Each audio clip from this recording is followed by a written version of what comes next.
നല്ല അടിപൊളി ഉഷാറായിട്ട് ഭംഗിയിൽ ഇൻട്രോഡക്ഷൻ നടത്തി. എന്തായാലും ഒരുപാട് സന്തോഷമുണ്ട് ഈ ഹാളില് റൈസ് അപ്പുകൾ ഇങ്ങനെ റൈസ് അപ്പ് അല്ലെ. മുന്നത്തെ റൈസ് അപ്പിൽ വന്ന ആൾക്കാരുടെ മുന്നത്തെ റൈസ് അപ്പിൽ വന്ന ആൾക്കാരെന്ന് കഴിയുമ്പോൾ തൊട്ട് മുന്നത്തെ റൈസ് അപ്പിൽ വന്നവർ കൊണ്ടുവന്നത് അല്ലെ. ഇനി ആ കഴിഞ്ഞ പ്രോഗ്രാമിൽ വന്നവർ ഈ പ്രോഗ്രാമിൽ ആളെ കൊണ്ടുവന്നവർ കഴിയുമ്പോൾ അവരാണ് റൈസിൽ അപ്പായത്, റൈസിൽ ഡൗൺ ആണ് അല്ലെ. അവര് റൈസ് എന്തായി അപ്പായി. മറ്റൊരാളെ കുക്കുമ്പയല്ലേ അപ്പാകുക അല്ലെ. റൈസ് എന്ന് പറഞ്ഞാൽ അർത്ഥം ഉദയം കൊള്ളുക. നമ്മൾ മറ്റേ റൈസ് ആണ് അല്ലെ, biryani rice, unlimited rice. Okay, രണ്ടും റൈസ് തന്നെയാണ് കേട്ടോ. ഈ റൈസ് എന്ന് പറഞ്ഞാൽ ഉദയം കൊള്ളുക, സൂര്യോദയം, വിജയത്തിന്റെ ഉദയമാണ് ഇത് റൈസ് അപ്പ് എന്ന് പറയുന്നത്. സോ വിജയങ്ങൾ ഉദയം കൊള്ളുന്നത് ഇങ്ങനെയാണ്.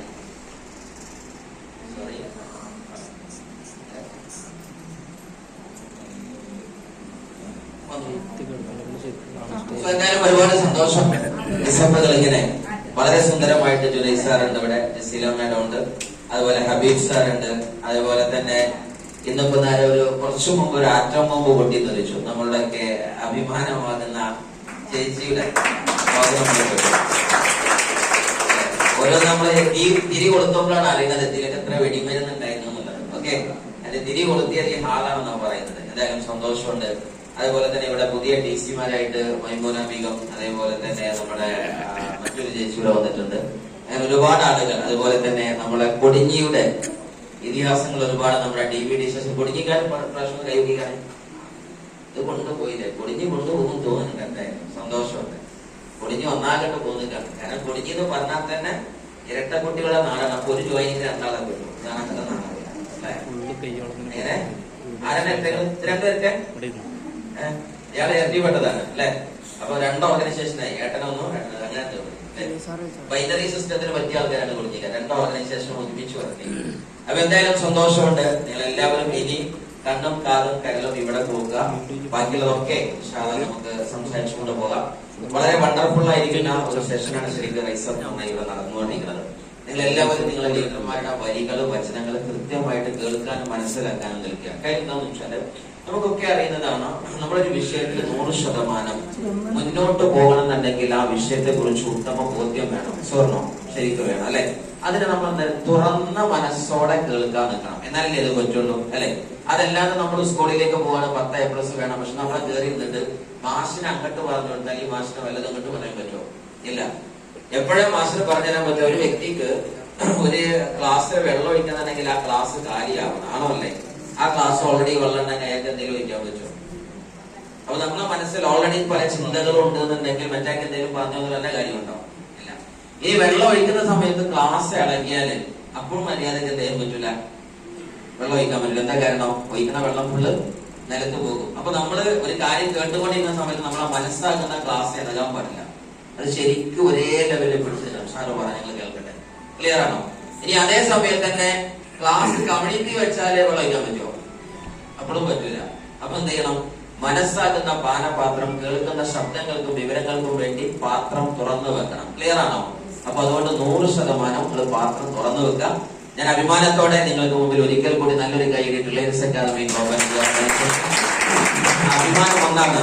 5 വർഷത്തിന്റെ പിന്നാമ്പുറത്ത് പഞ്ചവത്സര പദ്ധതി പാസ്സായ പോലെ പിന്നോട്ട് നോക്കുന്ന സമയത്ത് 100 കണക്കിന് സക്സസ് സ്റ്റോറീസ് എന്ന് അഭിമാനത്തോടെ പറയാൻ പറ്റുന്ന ഏറ്റവും കൂടുതൽ സീനിയർ ലീഡർമാരുള്ള ടീം ഏത് ചോദിച്ചാൽ അണ്ടർലൈൻ ചെയ്തിട്ട് നിസ്സംശയം പറയും ദാറ്റ് ഈസ് റിലയൻസ് അക്കാദമി.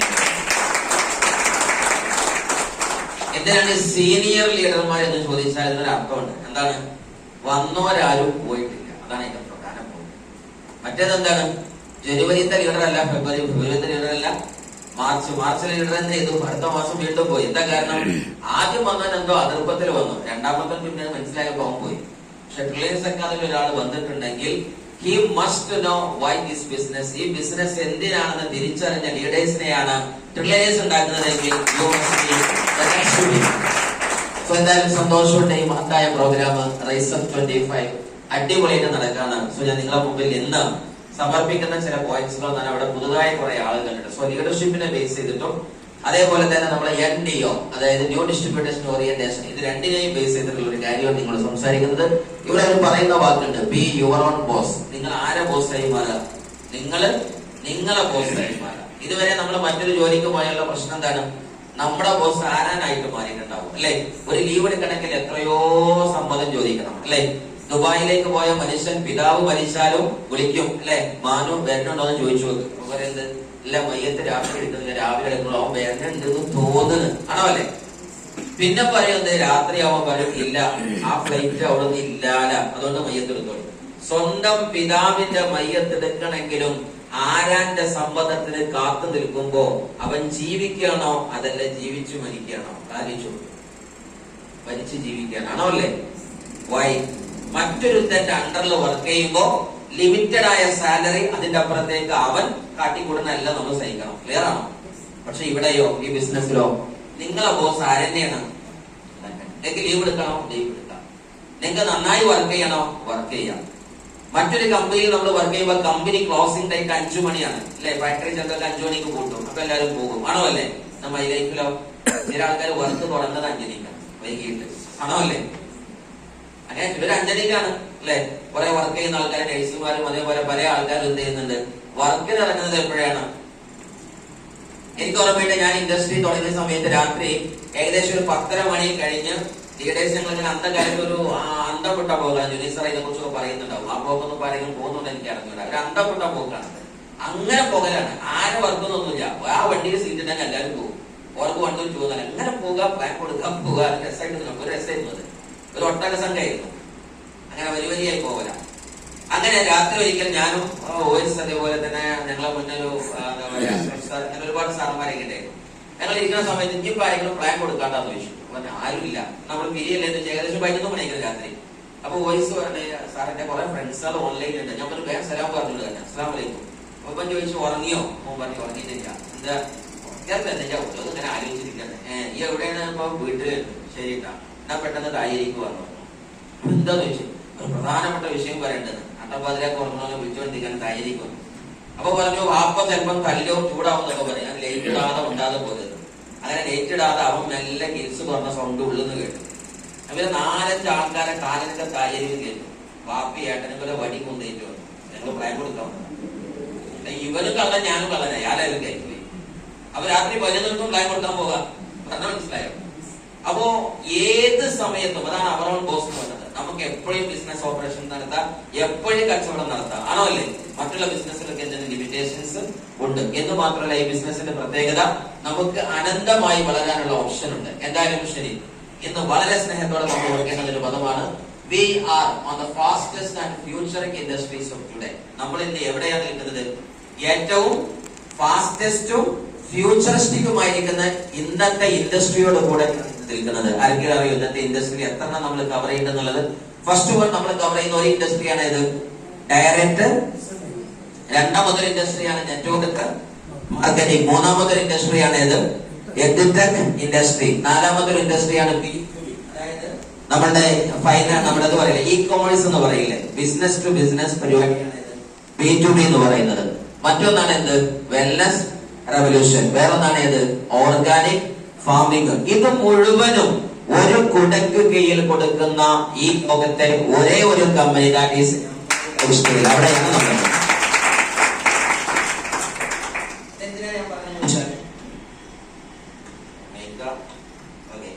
ഭയങ്കര ദേഷ്യം പിടിക്കുന്നുണ്ടാവും. കാരണം എന്താണ്?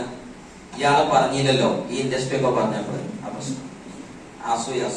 സോ സീരിയസ്ലി ഞാൻ നിങ്ങളോട് പറയുന്നത് വേണ്ട എന്താന്ന് വെച്ചാൽ, ഈ ലോകത്ത് ഏതൊരു കോടീശ്വരൻ ഉണ്ടെങ്കിലും വിജയിച്ച വ്യക്തി ഉണ്ടെങ്കിലും അദ്ദേഹം ഒരു ഇൻഡസ്ട്രിയുടെ പിറകിലാണ് ജയിച്ചത് ആണോ അല്ലേ? ഈ ലോകത്തിലെ ഏറ്റവും വലിയ ഒരു സെലിബ്രിറ്റി താരമാണ് mister SRK, king Khan the Badshah of Bollywood ആണോ അല്ലേ? അത് ഏത് ഇൻഡസ്ട്രിയാണ്?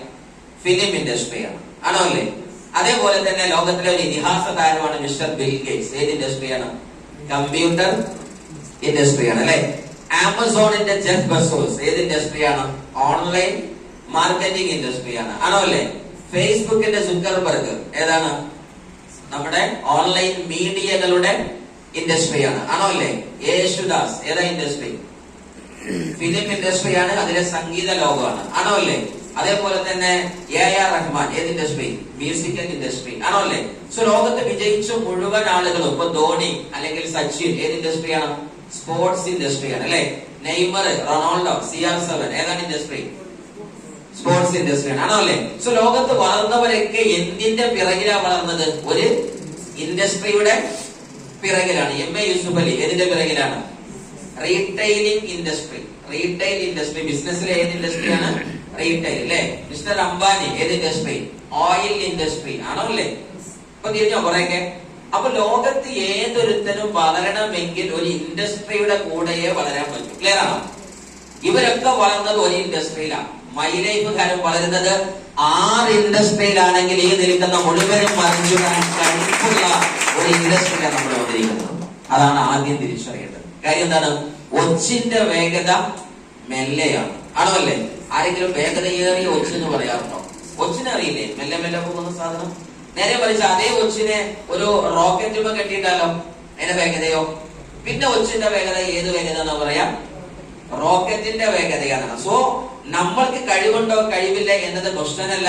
നമ്മൾ സഞ്ചരിക്കുന്നത് ലോകത്തിലെ വേഗതയേറിയ നെറ്റ്വർക്ക് മാർക്കറ്റിംഗിലാണെങ്കിൽ, ഡയറക്ട് സെല്ലിംഗ് ഇൻഡസ്ട്രിയിലാണെങ്കിൽ, അഗ്രോ ഡിപ്പാർട്ട്മെന്റിലാണെങ്കിൽ, B2B പ്ലാറ്റ്ഫോമിലാണെങ്കിൽ ലോകം ഭരിക്കുന്നവരായി നമ്മൾ മാറും എന്നതാണ് ഈ സ്ലൈഡ് പറയുന്നത്. നല്ലൊരു കൈയടി നമ്മുടെ ഭാഗ്യത്തിലുണ്ട്. വെൽനസ് റവല്യൂഷനെ കുറിച്ച് അമേരിക്കയുടെ ഏറ്റവും തലപ്പത്ത് നിന്നിരുന്ന ഒരു വ്യക്തിയാണ് 2 അമേരിക്കൻ പ്രസിഡന്റുമാരുടെ ഫൈനാൻഷ്യൽ അഡ്വൈസർ. നിങ്ങൾ ആലോചിച്ച് നോക്കുക, നമ്മളൊന്ന് ജന്മത്തിൽ ഇങ്ങനത്തെ ചില ആളുകളുടെ സംസാരങ്ങൾ കേട്ട് കാണുകയില്ല. അവര് പറഞ്ഞത് 1980കളിലെ പ്രവചനം തൊട്ട് അവര് തുടങ്ങിയതാണ്. ഇനി അങ്ങോട്ട് ലോകത്തിലെ ഏറ്റവും വലിയ കോടീശ്വരന്മാരെ, മില്ലേനിയേഴ്സിനെ അല്ല ട്രില്യനേഴ്സിനെ ഉണ്ടാക്കാൻ പോകുന്ന ബിസിനസ് എന്ന് ചോദിച്ചാൽ ദാറ്റ് ഈസ് വെൽനസ് റവല്യൂഷൻ. അത് നമ്മളെ കയ്യിൽ എത്തിയിരിക്കുകയാണ്. ആലോചിച്ച് നോക്കണം, എന്ത് ജന്മസുഹൃതമാണ് നമ്മുടെ ഭാഗ്യം എന്നുള്ളത്. ഇത് നാട്ടുകാർക്ക് അറിയില്ല എന്നുള്ളതാണ് ഏറ്റവും വലിയ വിഷമം. നമ്മുടെ മലയാളികളാകുമ്പോഴുള്ള പ്രശ്നം എന്താണ്? ആദ്യം എതിർക്കും, ആണോ അല്ലേ? എന്ത് കേട്ടാലും അത് അങ്ങനെ അല്ലടാന്ന് പറയും. പിന്നെ എങ്ങനെയാന്ന് ചോദിച്ചാൽ എനിക്ക് അറിയില്ല എന്നും പറയും. രണ്ടും ഒന്ന് തന്നെ പറയുക, ആണോ അല്ലേ? ഇതൊന്നും അങ്ങനെ അല്ല എന്ന് പറയും. പിന്നെ എങ്ങനെ? അത് എനിക്കറിയില്ല, ആരോടും ചോദിച്ചു നോക്കുക. എന്നിട്ട് ബാക്കി പറഞ്ഞാൽ കുഴപ്പമില്ല, ആണോ അല്ലേ? പണ്ട് ഞാൻ ട്രെയിനിങ്ങിന് പോയ സമയത്തുണ്ട് ഭയങ്കര ഒരു ട്രെയിനേഴ്സ് ക്ലബിന്റെ പ്രോഗ്രാം എന്ന് പറയുന്നത്. അപ്പൊ ട്രെയിനർ ഭയങ്കര ട്രെയിനിങ് ഉണ്ട്. ഇന്നത്തെ പിള്ളേർ രക്ഷിതാക്കൾ എങ്ങനെയാണ് മക്കളെ പോലെ പാരന്റിങ് ആണ്. 1 മണിക്കൂറോളം സംസാരിച്ചു. ഇന്ന് പിള്ളേർ അങ്ങനെയാണ്, ഇങ്ങനെയാണ്, മറ്റേതാണ്, അങ്ങനെയാണ്, അവരെ പറഞ്ഞാൽ കേൾക്കൂല, ഇങ്ങനെ പറഞ്ഞാൽ കേൾക്കൂല. അങ്ങനെ ലാസ്റ്റ് ഞാൻ ആ ട്രെയിനിങ്ങിന്റെ ഒരു മെയിൻ പൊസിഷനിൽ ഉണ്ടായിരുന്ന ഒരാളായിരുന്നു. അതിനെ മൊത്തം നോക്കുന്ന ഓൾ കേരള ട്രെയിനേഴ്സ് നോക്കുന്നത്. ഞാൻ പറഞ്ഞു, പിന്നെ എങ്ങനെയെന്ന് പറഞ്ഞു കൊടുത്തു കുട്ടികൾ എങ്ങനെ പോറ്റില്ലെന്ന്. അത് പിന്നെ ആ സെഷൻ സംസാരിക്കാൻ അടുത്ത സാർ സംസാരിക്കുന്നതാണ്. ഇയാൾ മുന്നിലുണ്ട്. മനസ്സിലായി? നമുക്ക് എല്ലാവർക്കും പറയാം കുട്ടികളെന്ന് വെറുക്കേണ്ടതാണ്, പറഞ്ഞാൽ കേൾക്കണമെങ്കിൽ, അതാണോ അല്ലേ? പക്ഷെ നമുക്കിനി വേണ്ടത് എന്താണ്? ഈ പറഞ്ഞാൽ കേൾക്കുന്ന കുട്ടിയെ എങ്ങനെയാണ് പറഞ്ഞാൽ കേൾക്കുന്നതാണ്. അത് മുമ്പത്തിന് പറഞ്ഞതുമില്ല. അപ്പൊ ഞാൻ പറഞ്ഞു വരുന്നത് വെച്ചാൽ മലയാളിയുടെ ഒരു സിസ്റ്റമാണ് ആദ്യം എതിർക്കുക എന്നുള്ളത്. അത് മലയാളി മാത്രമല്ല, എല്ലാവരും അങ്ങനെ തന്നെ ഏകദേശം. കാര്യം എന്താണ്? മനസ്സ് ഏതിനെയും എതിർക്കുന്ന രൂപത്തിലാണ് ഉണ്ടാക്കി വെച്ചിരുന്നത്. മനസ്സിന്റെ രൂപഘടന അങ്ങനെയാണ്. സോ നമ്മൾ ആലോചിച്ച് നോക്കുക, നമ്മുടെ ഭാഗ്യം അമേരിക്കയുടെ വേൾഡ് ഇക്കണോമിസ്റ്റ് ആണ്, അതിന്റെ ബെസ്റ്റ് സെല്ലിംഗ് ഓതറാണ്. ആ വ്യക്തി പറഞ്ഞ വാക്കാണ്. ഇത് വിശദീകരിക്കാൻ ഒരുപാടുണ്ട്. ജുലൈ സാർ നിങ്ങൾക്ക് അത് പറഞ്ഞു തന്നിട്ടുണ്ടാവും. ഓൾമോസ്റ്റ് $1 ട്രില്യൺ ഇൻഡസ്ട്രി എന്നാണ് പറയുന്നത്. $1 ട്രില്യൺ ഇൻഡസ്ട്രി. നിങ്ങൾ ആലോചിച്ച് നോക്കുക, പണ്ട് കാലത്ത് വന്ന കോടീശ്വരന്മാർ, നമുക്കറിയാൻ പറ്റും ലോകത്ത് ഓരോ കാലഘട്ടത്തിലും ഓരോ പൈസയുടെ കണക്കാണ്. പണ്ട് ഒരുപാട് കാശൊന്നും ഇല്ലാത്ത കാലത്ത് ലക്ഷങ്ങൾ വാങ്ങിയവനെ ജനം എന്ത് വിളിച്ചു? ലക്ഷ പ്രഭു എന്ന് വിളിച്ചു, അല്ലെ? പിന്നെ അവർക്ക് കോടികൾ വന്നപ്പോൾ അവന്റെ പേരെന്തായി? കോടി വാങ്ങിയവനാരായി? ഈശ്വരനായി മാറി. പ്രഭു എവിടേക്ക് കയറി? ഈശ്വരനായി മാറി. പിന്നെ എല്ലാരേക്കലും കോടിയായി. കോടിപതിനെ എവിടെ നോക്കിയാലും കോടീശ്വരന്മാരാണല്ല. ആ ഏരിയ മൊത്തം കോടീശ്വരന്മാരാണല്ല. അപ്പൊ പിന്നെ എണ്ണം വണ്ണം കിട്ടാതായി. അപ്പൊ പേരെന്തായി മാറി? മില്ലേനിയേഴ്സ്. പുതിയ പദം വന്നു. വീണ്ടും മില്യൻ കൂടി. അപ്പൊ എന്തായി? മൾട്ടി മില്ലേനിയേഴ്സ് ആണല്ലോ, ആണോ അല്ലേ? എല്ലാവരും മൾട്ടി മില്യൻസ്. അപ്പൊ എന്ത് വന്നു? മില്ലേനിയേഴ്സ്, ആണോ അല്ലേ? ഇപ്പൊ ലോകം എവിടെ എത്തി നിന്നിക്കണ്? ബി എന്ന് പറഞ്ഞാൽ ഏതാണ്? ബില്യണേഴ്സ്. ഇനി വരാൻ പോകുന്ന സമൂഹമാണ് ആരാണ്? ഇനി വരല്? ഇനി വരാൻ പോകുന്ന സമൂഹത്തിനെയാണ് നമ്മൾ എന്ത് ചെയ്തത്? നെഞ്ചത്ത് പച്ച കുത്തിയത്. കാര്യം ഈ പേര് സ്വരൂപിക്കപ്പെടുന്ന സമയത്ത് അത്രമേൽ പ്രഫുല്ലമായിട്ട് ഗൂഗിളിൽ പോലും ഇല്ലായിരുന്നു ഇതിന്റെ സ്റ്റിക്കറുകൾ എന്നതാണ് നമ്മുടെ ഗ്രൂപ്പിന്റെ ഏറ്റവും വലിയ. സോ നെക്സ്റ്റ് ആ ട്രില്യൻസ് പറയുമ്പോൾ ഇത് നിങ്ങൾക്ക് മനസ്സിലായി. ഡയറക്ട് സെല്ലിംഗ് ഇൻഡസ്ട്രി എന്ന് പറഞ്ഞാൽ പച്ച വാക്കിൽ പറഞ്ഞാൽ എന്താണ്? ഒറ്റ വാക്കിൽ പറഞ്ഞാൽ ഇടത്തട്ടുകാരെ മാറ്റി നിർത്തി നേരിട്ട് ഉൽപ്പന്നം കസ്റ്റമറിലേക്ക് എത്തുന്ന പ്രക്രിയയാണ് എന്ത്? ഡയറക്ട് സെല്ലിംഗ്, ആണോ അല്ലേ? ഒന്ന് പറഞ്ഞു നോക്കാണ്. ഇടത്തട്ടുകാരെ മാറ്റി ഉൽപ്പന്നം നേരിട്ട് കസ്റ്റമറിലേക്ക് എത്തിക്കുന്ന പ്രക്രിയയാണ് ഡയറക്റ്റ് സെല്ലിംഗ്. ക്ലിയർ ആണോ? മനസ്സിലായിരുന്നു? ചേച്ചി വേണോ വേണ്ടെന്ന് വെച്ചിട്ടാണ് മൈരാജിന്റെ കൈയൊക്കെ നോക്കിക്കോളൂ. എല്ലാവർക്കും സത്യം മനസ്സിലായോ? സംഭവം എന്താണ്? മുന്നേ എന്താ ഉണ്ടായിരുന്ന സംഭവം? നമ്മളൊരു കടയിൽ പോയിട്ട് ഉൽപ്പന്നം വാങ്ങിക്കേണ്ടി വരും. ആ കടക്കാരൻ ഒരു ഹോൾസെയിലേക്ക് നിന്ന് വാങ്ങിക്കാണും അല്ലെ? നമ്മളൊരു സോപ്പ് അത് ഉണ്ടാക്കുന്ന ഗുജറാത്തിലെ ഫാക്ടറിയിൽ നിന്നാണോ വാങ്ങുന്നത്? അല്ല, ഗുജറാത്തുകാരൻ അത് ഉണ്ടാക്കിയിട്ട് അത് എവിടെ എറണാകുളത്തെ ഷിപ്പിൽ ഇറക്കുകയോ അതല്ലെങ്കിൽ മുംബൈയിൽ ഇറക്കുകയോ ചെയ്തു. മുംബൈയിൽ ട്രെയിൻ കയറി ഒരു പക്ഷെ കാലിക്കറ്റ് വന്ന് കാണും. കാലിക്കറ്റിൽ നിന്ന് സാധനം എടുക്കാൻ വേണ്ടി വേങ്ങരയിലെ ഒരു വലിയ ഹോൾസെയിൽ ഡീലർ പോയി കാണും. ആ ഹോൾസെയിൽ ഡീലർ ഇവിടെ കൊണ്ടുനിറക്കി. എന്നിട്ട് വേങ്ങരയിലെയോ അതല്ലെങ്കിൽ നിങ്ങളുടെ നാട്ടിലെ പരിസരം മഞ്ചേരി ആവട്ടെ കോട്ടക്കലാവട്ടെ തുടങ്ങിയുള്ള അതല്ലെങ്കിൽ നിങ്ങളുടെ ഓരോ മെയിൻ സിറ്റിയിലെ നിലമ്പൂരാവട്ടെ അവിടുത്തെ പ്രധാന ഒരു ആളുടെ കയ്യിൽ നിന്ന് ഒരു റീറ്റെയിലർ ആകുന്ന ഒരു വെല്ലിപ്പ വാങ്ങി ആ വെല്ലിപ്പയോ ചേട്ടനോ കാക്കയോ താത്തയോ ചേച്ചിയോ എന്ത് ചെയ്തു? കടയിൽ കൊണ്ടുവന്ന് വെച്ചു. നിങ്ങൾ പോയിട്ട് അത് 20 രൂപ കൊടുത്ത് വാങ്ങി. ക്ലിയർ ആണോ? ആണോ അല്ലേ? അല്ലേ? അല്ലാതെ നിങ്ങൾ ആപ്പിളിന്റെ മൊബൈൽ വാങ്ങാൻ അങ്ങകലെ അമേരിക്കയിൽ പോയിട്ട് വാങ്ങിയതാ? ഒരിക്കലും അല്ല. ഇതിന്റെ കമ്പനിയിലാണോ പോയി വാങ്ങിയത്? ഒരിക്കലും അല്ല. ഇപ്പൊ ഞാൻ ഉപയോഗിക്കുന്ന കാറ് ഹ്യൂണ്ടായിന്റേതാണ്. ഞാൻ പോയി കണ്ട് അവിടെ ജപ്പാനിൽ പോയിട്ട് വാങ്ങിയതാണോ ഈ കാറ്? കൊറിയയിലും ജപ്പാനിലൊക്കെ പോയി വാങ്ങുന്ന കാറാണോ ഇത്? ഒരിക്കലും അല്ല. അതിന്റെ ഡീലർഷിപ്പിന്റെ ഇടത്തട്ടുകാർ ഒരുപാട് കൈമാറി വന്നതാണ്. ആണോ അല്ലേ? സോ ഇതാണ് ട്രഡീഷണൽ ബിസിനസ് എങ്കിൽ. ഡയറക്ട് സെല്ലിംഗ് എന്ന് പറഞ്ഞാൽ നിങ്ങൾ ഇടത്തട്ടുകാർ ആരും ഉണ്ടാവില്ല. ഉൽപ്പന്നം നേരെ എവിടുന്ന് കിട്ടും? ഡയറക്ട് സെല്ലിംഗ് ഇൻഡസ്ട്രിയുടെ ഫാക്ടറിയിൽ നിന്ന് ഔട്ട്ലെറ്റിൽ നിന്ന് കിട്ടും. കാര്യം മനസ്സിലായോ? അപ്പൊ പറയും സാറേ അതിന് ഞങ്ങൾ മഞ്ചേരിയിൽ എന്ത് കണ്ടിട്ടില്ലല്ലോ, ഫാക്ടറി കണ്ടിട്ടില്ലല്ലോ. ഉണ്ടോ? മഞ്ചേരിയിൽ നിന്ന് സാധനം ആൾക്കാർ PUC കുറച്ച് ആൾക്കാർ എടുത്തിട്ടുണ്ട് അല്ലെ? അതേപോലെ കുറച്ച് ആൾക്കാർ നമ്മളെ കൊപ്പത്ത് നിന്ന് എടുത്ത് കാണും, മലപ്പുറത്ത് നിന്ന് പലയിടത്തുനിന്ന് എടുത്ത് കാണും. പക്ഷേ അതൊക്കെ കമ്പനിയുടെ തന്നെ എന്താണ്? നേരെ ഔട്ട്ലെറ്റ് ആണ്, ഫാക്ടറിയിൽ നിന്ന് എടുക്കുന്ന പോലെയാണ്. ക്ലിയർ ആണോ? അപ്പൊ നമുക്ക് എത്ര റിഡക്ഷനിൽ കിട്ടും? ഓൾമോസ്റ്റ് 40% തൊട്ട് 60% റിഡക്ഷനിൽ കിട്ടും. ക്ലിയർ ആണല്ലോ? ഇതെല്ലാവർക്കും അറിയുന്നതാണ് ഇൻഡസ്ട്രി. സോ ആ ഡയറക്ട് സെല്ലിംഗ് ഇൻഡസ്ട്രിയെ കുറിച്ച് ലോകത്ത് ആരൊക്കെയാ പറയുന്നത് നിങ്ങൾ ആലോചിച്ച് നോക്കാം. ഇതിനേക്കാൾ വലിയ കില്ലാടികൾ ഇൻഡസ്ട്രിയെ കുറിച്ച് ഇനി പറയാനില്ല. അതിലാണ് വാരൻ ബഫറ്റുമാർ വരുന്നത്. ഈ മനുഷ്യൻ വാരൻ ബഫറ്റ് ലോകത്തിലെ ഏറ്റവും ടോപ്പ് റിച്ചസ്റ്റ് പേഴ്സൺ ആയ മനുഷ്യനാണ്. ആ വ്യക്തി 2 പ്രധാന കമ്പനികളെ കാശ് കൊടുത്തു വാങ്ങി. ബെർത്ത് ഷെയർ യൂണിറ്റിന്റെ ഡിപ്പാർട്ട്മെന്റിൽ 2 കമ്പനിയെ അദ്ദേഹം കാശ് കൊടുത്ത് വാങ്ങി. എത്രയും ഡയറക്ട് സെല്ലിങ്ങിനെ നിങ്ങൾ ആലോചിച്ച് നോക്കാം. നമ്മൾക്ക് ഈ ഇൻഡസ്ട്രിയുടെ പ്ലാൻ തന്നിട്ട് വരും പറയുന്നത് സാറെ പറയില്ല ജസ്റ്റില മേഡം നമുക്ക് നോക്കാം, കുഴപ്പമില്ല, ഹബീബ ഉഷാറാണ്, എന്നെക്കൊണ്ട് സമയമല്ല, ഓക്കെ നൈസ നിങ്ങൾ ചെയ്തോളി, സിസ്റ്റർ നിങ്ങൾ ചെയ്തോളി, അല്ലെങ്കിൽ ചിന്നമ്മ ചേച്ചി നിങ്ങൾ ചെയ്തോളി, എനിക്കിപ്പോ തീരെ സമയമല്ല, ഞാൻ ഗൾഫിൽ നിന്ന് ഇപ്പൊ വന്നതാണ്, അടുത്ത വിമാനത്തിൽ തിരിച്ചു പോകും. അതേ സമയത്ത് വാരൻ ബഫറ്റ് തന്നെ വ്യക്തി ആരാണ്? യൂസഫ് അലിയേക്കാൾ 100 മടങ്ങ് മേലെ വലിപ്പമുള്ള ലോകത്തിലെ ഏറ്റവും എണ്ണം പറഞ്ഞ 5 കോടീശ്വരന്മാരിൽ ആരുണ്ട് എന്നും മിസ്റ്റർ വാരൻ ബഫറ്റ് ഉണ്ട്. അയാൾ ചെയ്ത പോലെ എന്താണ്? ഈ ഇൻഡസ്ട്രിയെ കാശോട്ട് ഇങ്ങോട്ട് വാങ്ങണം, നീ ഇങ്ങോട്ട് വരും, ഞങ്ങൾ 10,000 കോടി തരാം, ബില്യൺ തരാന്ന് പറഞ്ഞിട്ട്. ഇവിടെ നമ്മൾ ആലോചിച്ച് നോക്കുകയാണെങ്കിൽ നമ്മൾ ശരിക്കും ഇൻഡസ്ട്രി എങ്ങനെയാണ് സ്വീകരിക്കേണ്ടതെന്ന്. രണ്ടാമത്തെ ഒന്ന്, ലോകത്തിലെ ഏറ്റവും വലിയ മറ്റൊരു കോടീശ്വരൻ ബിൽ ഗേറ്റ്സ്, അദ്ദേഹം പറഞ്ഞത് ഞാൻ വട്ടപൂജ്യത്തിലേക്ക് എത്തിയാൽ വീണ്ടും ഈ ഇൻഡസ്ട്രി തുടങ്ങുമെന്ന്. ലോകത്തിലെ ഏറ്റവും വലിയ ട്രെയിനറാണ് ആന്റണി റോബിൻസൺ. അതേപോലെ തന്നെയുള്ള ലെസ് ബ്രൗനെ പോലെയുള്ള ആളുകൾ. ഇവരൊക്കെ അടിവരയിട്ട് ഡയറക്ട് സെല്ലിംഗ് ഇൻഡസ്ട്രിയെ കവച്ചു കൊടുക്കാൻ ഇൻഡസ്ട്രി ഇല്ല എന്ന് പറയുന്നത് അതൊക്കെ പോട്ടെ. ഇതൊക്കെ ലോകത്തിലെ ഇതിഹാസങ്ങളാണെന്നുണ്ടെങ്കിൽ ഇന്ത്യയുടെ ഇതിഹാസമാകുന്ന IASന്റെ തലപ്പത്ത് നിന്ന് കാലിക്കറ്റ് നമ്മുടെ ഡിസ്ട്രിക്റ്റിന്റെ വരെ കളക്ടറായിരുന്ന ഒരു കാലത്ത് നിന്ന് കാലിക്കറ്റിനെ ഏറ്റവും വലിയ ബിസിനസ് ഹബ്ബും ടൂറിസ്റ്റ് ഹബ്ബുമാക്കി മാറ്റിയ അമിതാഭ് കാന്ത് IAS, നീതി ആയോഗിന്റെ ചെയർമാൻ, അതേപോലെ ഇന്ത്യൻ പ്ലാനിംഗ് കമ്മീഷൻ ചെയർമാൻ. അതായത് ഇന്ത്യ എങ്ങോട്ട് പോകണമെന്ന് ഗവൺമെന്റ് തലപ്പത്ത് തീരുമാനിക്കുന്ന വ്യക്തിയാണ് ആര്? Mister Amitabh Kant IAS. അദ്ദേഹം അടിവരയിട്ട് പറയുന്ന ഒരൊറ്റ വാക്ക്, ഇന്ത്യ നീഡ്സ് ഡയറക്ട് സെല്ലിംഗ്. ഇന്ത്യക്ക് ഇൻഡസ്ട്രി കൂടിയേ തീരൂ എന്ന് പറഞ്ഞാൽ ഇന്ത്യക്ക് നമ്മളെ കിട്ടിയേ മതിയാവൂ എന്ന് പറയുമ്പോൾ നമ്മൾ മനസ്സിലാക്കാറില്ലേ? രണ്ടാമത് അദ്ദേഹം പറഞ്ഞ വാക്കാണ് they are the real economical drivers of this India. ഈ ഇന്ത്യയുടെ സാമ്പത്തിക പുരോഗതിയിലേക്ക് ഡ്രൈവിംഗ് സീറ്റിൽ നിന്ന് നയിക്കുന്നവരാരാണെന്ന് ചോദിച്ചാൽ അതാണ് ഡയറക്ട് സെല്ലേഴ്സ് നമ്മൾ എന്ന് ആര് പറയുന്നു? ഗവൺമെന്റിന്റെ മെയിൻ ആള് പറയാറ്. അയൽവാസി എന്താ പറഞ്ഞത്? ആളെ ചേർത്തുന്ന പരിപാടിയല്ലേ, അനക്കും തുടങ്ങിയ മട്ട് ഈ കുടുങ്ങിയ കുഞ്ഞമ്മതെ ഈ പെട്ടോടി അല്ലെ, ആണോ അല്ലേ? ഇതല്ലേ ചോദിക്കുന്നത്. നമ്മൾ എന്താ അവരെ കുറിച്ച് പറയാം? നിങ്ങൾ ആലോചിച്ച് നോക്കാണ്.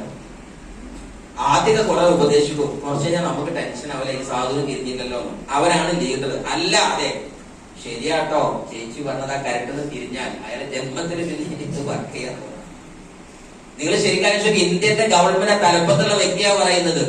ഇന്ത്യയെ ഇനി മുഖം മാറ്റുന്നത് നമുക്കറിയാൻ പറ്റും. കേരളത്തിന്റെ മുഖച്ഛായ മാറ്റിയത് ഏതാണ്? ഗൾഫ് നാടുകളാണ്, NRI ആണ്, ആണോ അല്ലേ?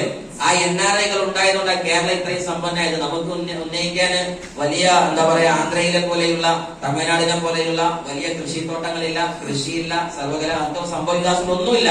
നമുക്ക് ആകെയുള്ള മെയിൻ 99% നമ്മുടെ ഫണ്ട് ഏതാ? പ്രവാസമാണ്, ആണോ അല്ലേ? ആ പ്രവാസമാണ് നമ്മളെ വളർത്തിയതെങ്കിൽ ഈ ഇന്ത്യയെ മൊത്തം വളർത്താൻ പോകുന്ന ഇൻഡസ്ട്രി ഏതാണ്? Direct selling industry. ഇതാരാ പറഞ്ഞത്? ഗവൺമെന്റിന്റെ മെയിൻ ആള്. ഇത് മനസ്സിൽ ശരിക്കും വിശ്വസിക്കുന്ന ആൾക്കാരൊന്ന് കൈവയ്ക്കുകയാണ്. അപ്പൊ ക്ലാസ് അല്ല പ്രധാനം, ഇതിലെ വിശ്വാസമാണ് പ്രധാനം. 100% വിശ്വാസം ഉണ്ടാ? ഒരു ഇത്തിരി വിശ്വാസം കുറവില്ല, കുറച്ച്, ഒരു അരക്കാല് മുക്കാല്, ഒരു ഇത്തിരി, ഒരു നമ്മൾ പറയില്ല പണ്ട് വലിയമാര് മീസത്തൂക്കം ചെറുത്ത്, ഒന്നുമില്ല, കറക്റ്റാണ്. ഇനി കുറച്ച് വിശ്വസിക്കാതിരുന്നത് സംഭവിക്കോ ഇല്ലേ? അത് നിങ്ങളെ വൈഫിനെ വിശ്വസിക്കുന്ന വിഷയത്തിലാണ്. പണ്ടൊരാള് പറഞ്ഞു, എന്ത് സാറേ, എനിക്ക് 99% വിശ്വാസമാണ്, 1% മാത്രം വിശ്വാസക്കുറവാണ്. ആ അർത്ഥത്തിൽ നമ്മൾ വൈഫിനെ വിശ്വസിച്ചാൽ എങ്ങനെ ഉണ്ടാവും? അല്ലെങ്കിൽ വൈഫ് ഭർത്താവിനെ വിശ്വസിച്ചാൽ എങ്ങനെ ഉണ്ടാവും? എനിക്കയാൾ 100% ഇല്ല, 99% വിശ്വാസം, 1% എനിക്ക് ചെറിയൊരു പ്രശ്നമുണ്ട്. അതേക്കാരെ ഏറ്റവും വലിയ പ്രശ്നം, ആണോ അല്ലേ? ഒരാളെ വിശ്വസിക്കുന്നുണ്ടെങ്കിൽ എങ്ങനെ വിശ്വസിക്കണം? 100% വിശ്വസിക്കണം. അപ്പൊ നിങ്ങൾ മൈനൈഫ് പൗതി വിശ്വസിച്ചാലും നിങ്ങൾക്ക് തലവേദന മാറില്ല. അതുകൊണ്ട് വിശ്വസിക്കുന്നത് എങ്ങനെ വിശ്വസിച്ചോ? 100%. നിങ്ങൾ ആലോചിക്കുക, രാജ്യത്തിന്റെ ഓരോ പോപ്പുലേഷന്റെ കണക്ക് കാണിക്കുന്നത്. ഓരോ ലോകരാജ്യങ്ങളും പറയുന്നത് മലേഷ്യ 9% ഉണ്ട്. ഏകദേശം നിങ്ങൾ ആലോചിച്ച് നോക്കുക, മലേഷ്യയിലുള്ളത് 3 കോടി ജനതയാണ്. എത്ര കോടിയാണ്? അവിടെയുള്ള വാർഷിക വരുമാനം 30,000 കോടിയാണ്. എത്ര ആയിരം കോടി? അതായത് 3 കോടി ജനതയുള്ള മലേഷ്യയിലെ വാർഷിക വരുമാനം ബൈ ഡയറക്ട് സെല്ലിംഗ് 30,000. ക്ലിയർ ആയോ? അപ്പൊ ഇന്ത്യയിൽ എത്ര സാധ്യതയുണ്ട്? ഇന്ത്യയിൽ എത്ര കോടി ജനതയുണ്ട്? 140 കോടി. 140ൽ എത്ര 3 ഉണ്ട്? ഏകദേശം 45. 45 × 30,000 കോടി കുറിച്ചാൽ എത്ര കിട്ടും? വാർഷിക വരുമാനം ഏറ്റവും ചുരുങ്ങിയത് 4-5 ലക്ഷം കോടി ഉണ്ടെങ്കിൽ ലോകത്തിലെ ഏറ്റവും വലിയ കോടീശ്വരന്മാർ ഇനി ഇൻഡസ്ട്രിയിൽ വരാൻ പോകുന്നത് ഇന്ത്യയിലാണ്. ഇതാണ് നിങ്ങൾ തിരിച്ചറിയുന്നത്. അത്രയും വലിയൊരു സ്ഥലത്താണ് നമ്മൾ വന്നത്. പക്ഷെ നമുക്ക് എന്ത് അല്ലേ? പ്ലാനങ്ങൾ ലീഡർമാര് പറയുന്നത് നമുക്ക് എന്നതില്ല അല്ലേ? നമ്മൾ ശരിക്കും ആലോചിച്ച് നോക്കിയാൽ ഇൻഡസ്ട്രിയുടെ പവർ എന്താന്നുള്ളത്. സോ എന്താണ് ഡയറക്ട് സെല്ലിംഗ്? ഒറ്റ വാക്കിൽ പറഞ്ഞാല് ഒരു മനുഷ്യന് ഏറ്റവും സിമ്പിൾ ആയിട്ട് റെക്കമെൻഡ് ചെയ്യാൻ പറ്റിയ ഒരു ഇൻഡസ്ട്രിയാണ് direct selling. It is a way of marketing. ഒരു മനുഷ്യൻ മറ്റൊരുത്തന് തന്റെ ഐഡിയയോ പ്രൊഡക്റ്റോ ഷെയർ ചെയ്യുന്ന ഒരു പ്രത്യേക രീതിയാണ് ഈ ഇൻഡസ്ട്രി എന്ന് പറഞ്ഞാൽ. ഇൻഡസ്ട്രി എന്ന് പറഞ്ഞാല് കുറെ ചിത്രം വരയ്ക്കല്, കവചപ്രാവശ്യം വെക്കലൊന്നുമല്ല. ഒരു പ്രൊഡക്റ്റിനെ സെല്ല് ചെയ്യാൻ, പരിചയപ്പെടുത്താൻ, ഒരു ഐഡിയ ഷെയർ ചെയ്യാൻ ഒരു വ്യക്തിയോട് സിമ്പിൾ ആയിട്ട് പറ്റുന്ന ഒരു പ്രൊജക്ടിന്റെ പേരാണ് ഡയറക്ട് സെല്ലിംഗ്. അല്ലെങ്കിലോ അതൊന്ന് പറഞ്ഞാൽ എലിമിനേറ്റിംഗ് ഇന്റർമീഡിയറ്റ് സെല്ലിംഗ് പ്രൊഡക്റ്റ് വിൽക്കാൻ ഇടത്തട്ടുകാരെ ഒഴിവാക്കുക. നമ്മൾ നേരത്തെ ചർച്ച ചെയ്തു. മൂന്നാമത്തെ ഒന്നാണ് creating an income from expense. Top ലൈനാണത്. ആ വരി അടിപൊളി ലൈനാണ്. കൈയടിച്ചാൽ നമുക്കൊന്നും കൂടി പറയാം. പറഞ്ഞു വരുന്ന മാറ്റർ എന്താന്ന് വെച്ചാൽ എക്സ്പെൻസിൽ നിന്ന് എന്തുണ്ടാക്കുക? ഇൻകം ഉണ്ടാക്കുക അല്ലെ? അപ്പൊ ഞാൻ ചെറിയൊരു നല്ലൊരു പോയിന്റ് പറയണം. കേൾക്കാൻ റെഡിയാണ്? നമ്മൾ കൈയടിച്ചല്ലോ അല്ലെ?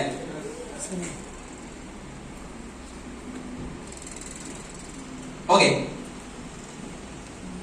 ഈ വരി സംവദിച്ചാൽ പെട്ടെന്ന് മനസ്സിലാക്കാൻ പറ്റും. നമ്മൾ ജീവിക്കുന്നത് എന്തിനാണെന്ന് ചോദിച്ചാൽ പ്രഥമ ദൃഷ്ടിയ നമ്മളെ ജീവിതം പർച്ചേസ് ചെയ്യാനാണ്, ആണോ അല്ലേ? ഇല്ലല്ലേ?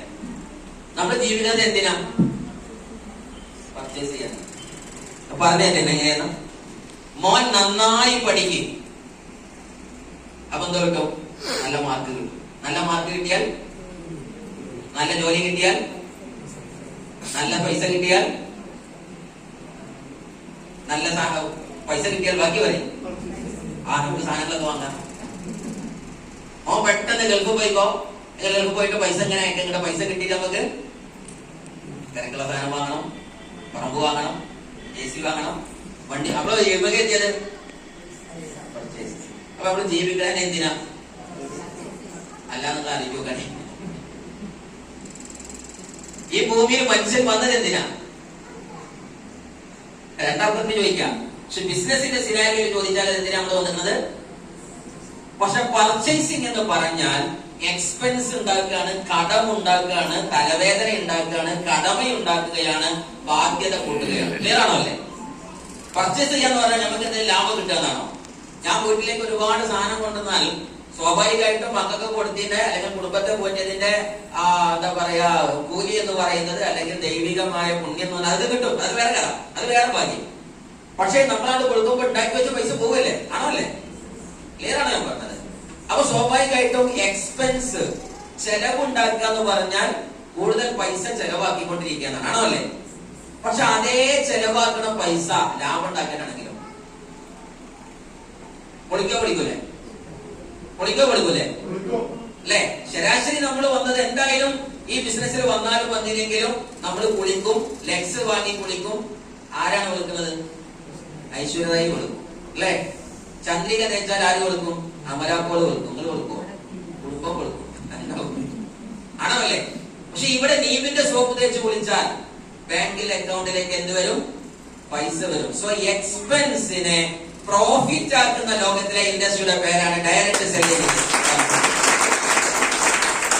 അത് ഓടിയാൽ കിടന്ന കൈവക്കുകയാണ്. ആ പോയിന്റ് തിരിഞ്ഞു നോക്കി ഇൻഡസ്ട്രി ഭയങ്കര ത്രില്ലേക്കാണ്. ബിസിനസ്സിലേറെ ത്രില്ലാവും. കാര്യം എന്താ? ഇതുവരെ expense was only expense. There was no any profit from expense. But here expense can divert into profit by doing day by day. Clear ആണോ അല്ലേ? ചെയ്ത് എന്ത് ചെയ്യാൻ പറ്റും? പ്രോഫിറ്റ് കൂട്ടാൻ പറ്റും. അപ്പൊ ലോകത്ത് ഇന്നേ വരെ ആരും പറയാത്തൊരു തിയറിയാണ് ഇപ്പൊ ആ വരിയിൽ വന്നത്. It's a professional way of മാർക്കറ്റിംഗിന്റെ ഒരു പ്രധാന രീതിയാണ്. ഇനി എന്തിനാണ് ഡയറക്ട് സെല്ലിംഗ്? അത് മാത്രം പറയാം. Simplest option for a common man. ഏതൊരു നാടൻ മനുഷ്യനും പെട്ടെന്നുള്ള ഒരു ഈസിയായ വേ ആണ് ഇത് ഡയറക്ട് സെല്ലിംഗ്. ഇല്ലെങ്കിൽ നമ്മൾ ആലോചിച്ച് നോക്കാൻ നമ്മുടെ ജീവിതത്തിൽ മുന്നോട്ട് പോകാൻ ഏത് മറ്റൊരു വഴിയായുള്ളതും ഇന്ന് താൻ ചെയ്തുകൊണ്ടിരിക്കുന്ന ജോലി തന്റെ ആരോഗ്യം കൊണ്ടാണ്. ആണോ അല്ലേ? അതല്ല തന്റെ കഴിവും വിക്രസും വിദ്യാഭ്യാസം ഒക്കെ ഉണ്ടെങ്കിലും ശരി 100% അത് നിലനിൽക്കുമെന്ന് ആർക്കും പ്രതീക്ഷയില്ല. ഉണ്ടോ? കാര്യം എന്താണ്? ഇന്ന് ഞാൻ ഒരു പച്ചക്കറി കച്ചവടം നടത്തുന്നുണ്ടെങ്കിൽ അതിനേക്കാൾ ബെസ്റ്റ് പച്ചക്കറി കട അപ്പുറത്ത് തുടങ്ങാം. ആണോ അല്ലേ? ഇന്ന് ഭർത്താവിന് നല്ല ജോലി ഗൾഫിലുണ്ടെങ്കിൽ നാളെ ആ ജോലി നഷ്ടപ്പെടാം. ക്ലിയർ ആണോ? പക്ഷെ എങ്ങനെ പോയാലും കോമൺ മാൻ നിൽക്കുന്നത് ഒരുപാട് ചലഞ്ചിലാണ്, പേടിയിലും ബേജാറിലുമാണ്. ചെയ്തുകൊണ്ടിരിക്കുന്ന ജോലി ഇന്നല്ലെങ്കിൽ നാളെ തെറിച്ചു പോകാം. ആണോ അല്ലേ? നമുക്ക് ഉഷാറായിട്ട് എന്ത് ചെയ്യാൻ പറ്റുന്നത്? നല്ല കായികാധ്വാനുള്ള ജോലി ചെയ്യാൻ പറ്റുന്നില്ല. പക്ഷെ നാളെ രാവിലെ ഒന്ന് നിലമ്പൊളിക്കിയാൽ, ഒന്ന് കാല് തെന്നി വീണാൽ, ഒന്ന് ബൈക്ക് സ്കിറ്റായാൽ തീർന്നോ ഇല്ലേ? ജോലിയുടെ ആ സംഭവം തീർന്നോ ഇല്ലേ? പക്ഷെ ഒരു കോമൺ മാൻക്ക് സിമ്പിൾ ആയിട്ട് മനസ്സിലൊരു ബേജാറില്ലാതെ തുടങ്ങാൻ പറ്റിയ ഒരേ ഒരു പ്രൊജക്ട് ലോകത്തുണ്ടെങ്കിൽ that is direct selling industry. രണ്ടാമതോ a perfect part time or full time career. Janesh sir നാളത്തെ ഇവിടുന്ന് പറഞ്ഞ ഒരു ലേഡി ഇന്നലെ വന്നിരുന്നു. ആ ലേഡി വന്ന് കണ്ട് സ്റ്റേജിൽ ചോദിച്ചു, ഇവിടെ വലിയൊരു കോളേജിലെ പ്രൊഫസറും ഒരു ഇന്റർനാഷണൽ ട്രെയിനറൊക്കെ ആയിട്ടുള്ള ആളുണ്ടെങ്കിൽ അയാൾ കാണാമെന്ന് പറഞ്ഞു. അപ്പൊ ആശിക്ക് വിളിച്ചുകൊണ്ട് എങ്ങനെ ആ സാധനം ഈ മുതലാണെന്ന് പറഞ്ഞു. അപ്പൊ എന്റെ അടുത്ത് വന്ന് സാർ നിങ്ങളായിരിക്കും ആവില്ലേ, നിങ്ങൾ സ്പീച്ചസ് സാറിനെ കേട്ടിട്ടുണ്ട് എന്നൊക്കെ പറഞ്ഞു. അപ്പൊ ഞാൻ പറഞ്ഞു ആ ഓക്കെ. നിങ്ങൾ എന്ന് പറഞ്ഞപ്പോ ഞാൻ പറഞ്ഞു സാറേ ഞാൻ അപ്പൊ ആശിക്ക് അപ്പൊ ഉടനെ പറഞ്ഞു സാറേ ഇതാണ് 18-ാം വയസ്സിൽ ആഴ്ചയിൽ 2 ലക്ഷമായി. ഞാൻ പറഞ്ഞു മോളെ നീയാണ് യഥാർത്ഥ പ്രൊഫസർ, ഞാൻ അത്ര സ്വന്തമൊന്നും ആയിട്ടില്ല. കാരണം ഇതിന്റെ ബാക്കി നിങ്ങൾ ആലോചിച്ച് നോക്കണം.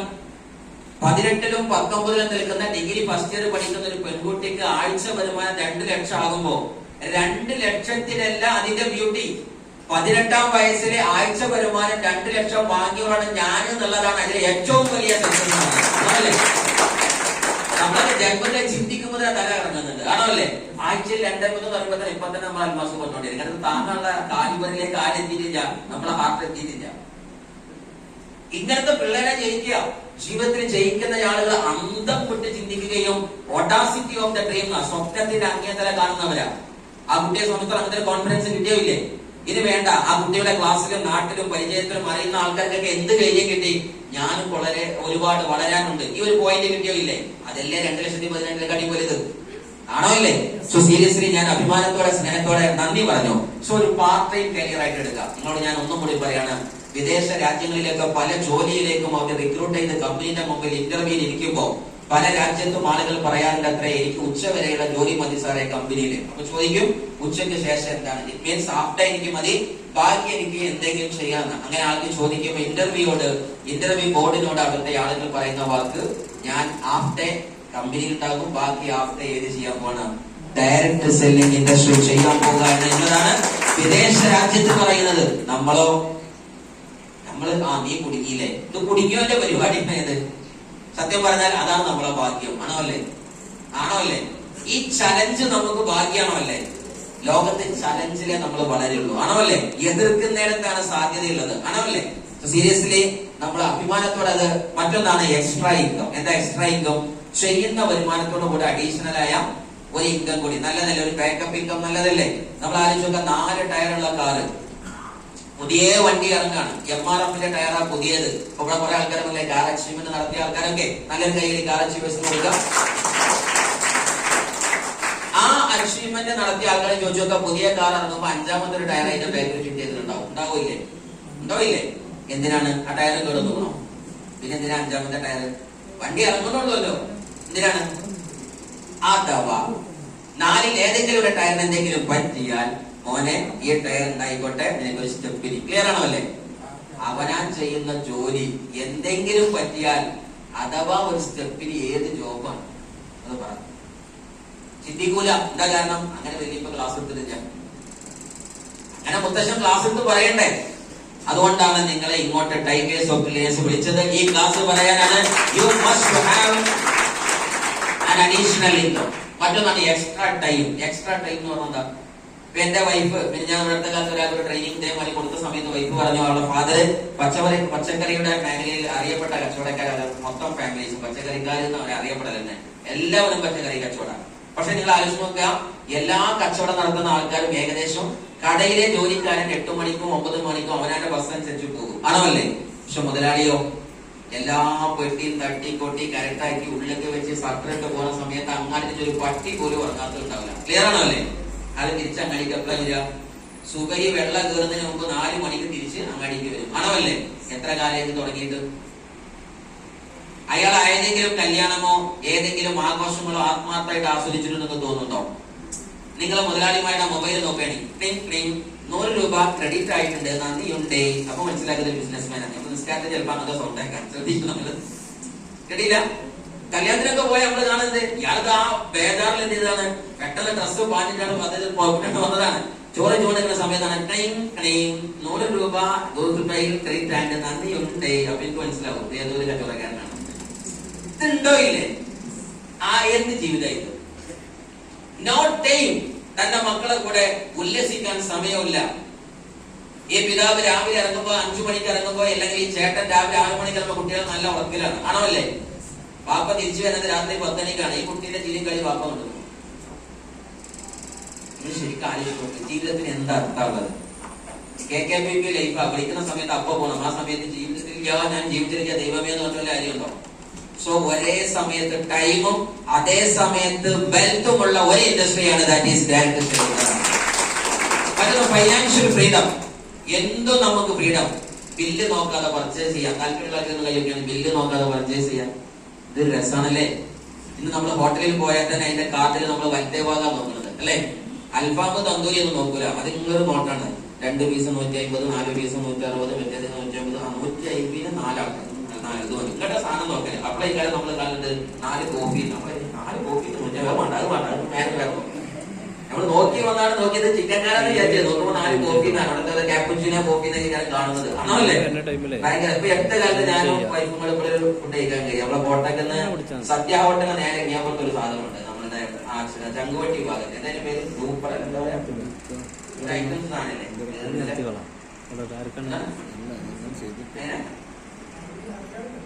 അത് സൈലന്റിന്റെ അംഗീകാരത്തുള്ളത്. അത് സ്ഥിരം കയറുന്നത്. അതല്ല, അതൊക്കെ പുതിയൊരു സാധനം വന്നത്. ആ ബില്ല് കണ്ടപ്പോൾ മനസ്സിലായി. ഞാൻ പറഞ്ഞുതരാം. ഞങ്ങൾ കഴിച്ച 2 ബർഗറാണ്. ഏകദേശം വന്നത് 980 റുപ്യാണ്. ഒരു ബർഗറും 2 ജ്യൂസുമാണ്. അതാണ് വന്നത്. ബില്ല് വന്നതാണ്. ഭയങ്കര രസം. എന്തായിരുന്നു ഇത് അറിയില്ല. അത് പറഞ്ഞു, ഇതും കൂടി കഴിച്ചില്ലെങ്കിൽ ഒരു ആർട്ടിസ്റ്റ് എല്ലാം പറഞ്ഞപ്പോൾ ഞാൻ കയറിയതാണ്. പക്ഷെ ഇങ്ങനത്തെ ഒരു പണി ഞാൻ പ്രതീക്ഷിച്ചില്ല. 2 ബർഗറും 2 ജ്യൂസേ കഴിക്കുള്ളൂ. മനസ്സിലായോ? അത് അടിപൊളി സാധനം. വളരെ കഴിച്ചുണ്ട്.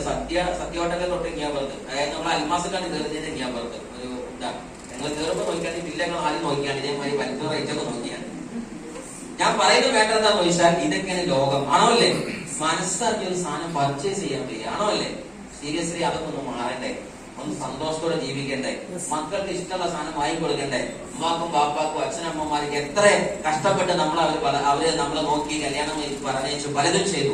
തിരിച്ച് എന്തെങ്കിലും ചെയ്തു കൊടുക്കാൻ നമുക്ക് പറ്റണ്ടേ? വേണോ വേണ്ടേ? വേണോ? യെസ്. അതിനു വേണ്ടി നിങ്ങൾ ഏറ്റെടുക്കുക.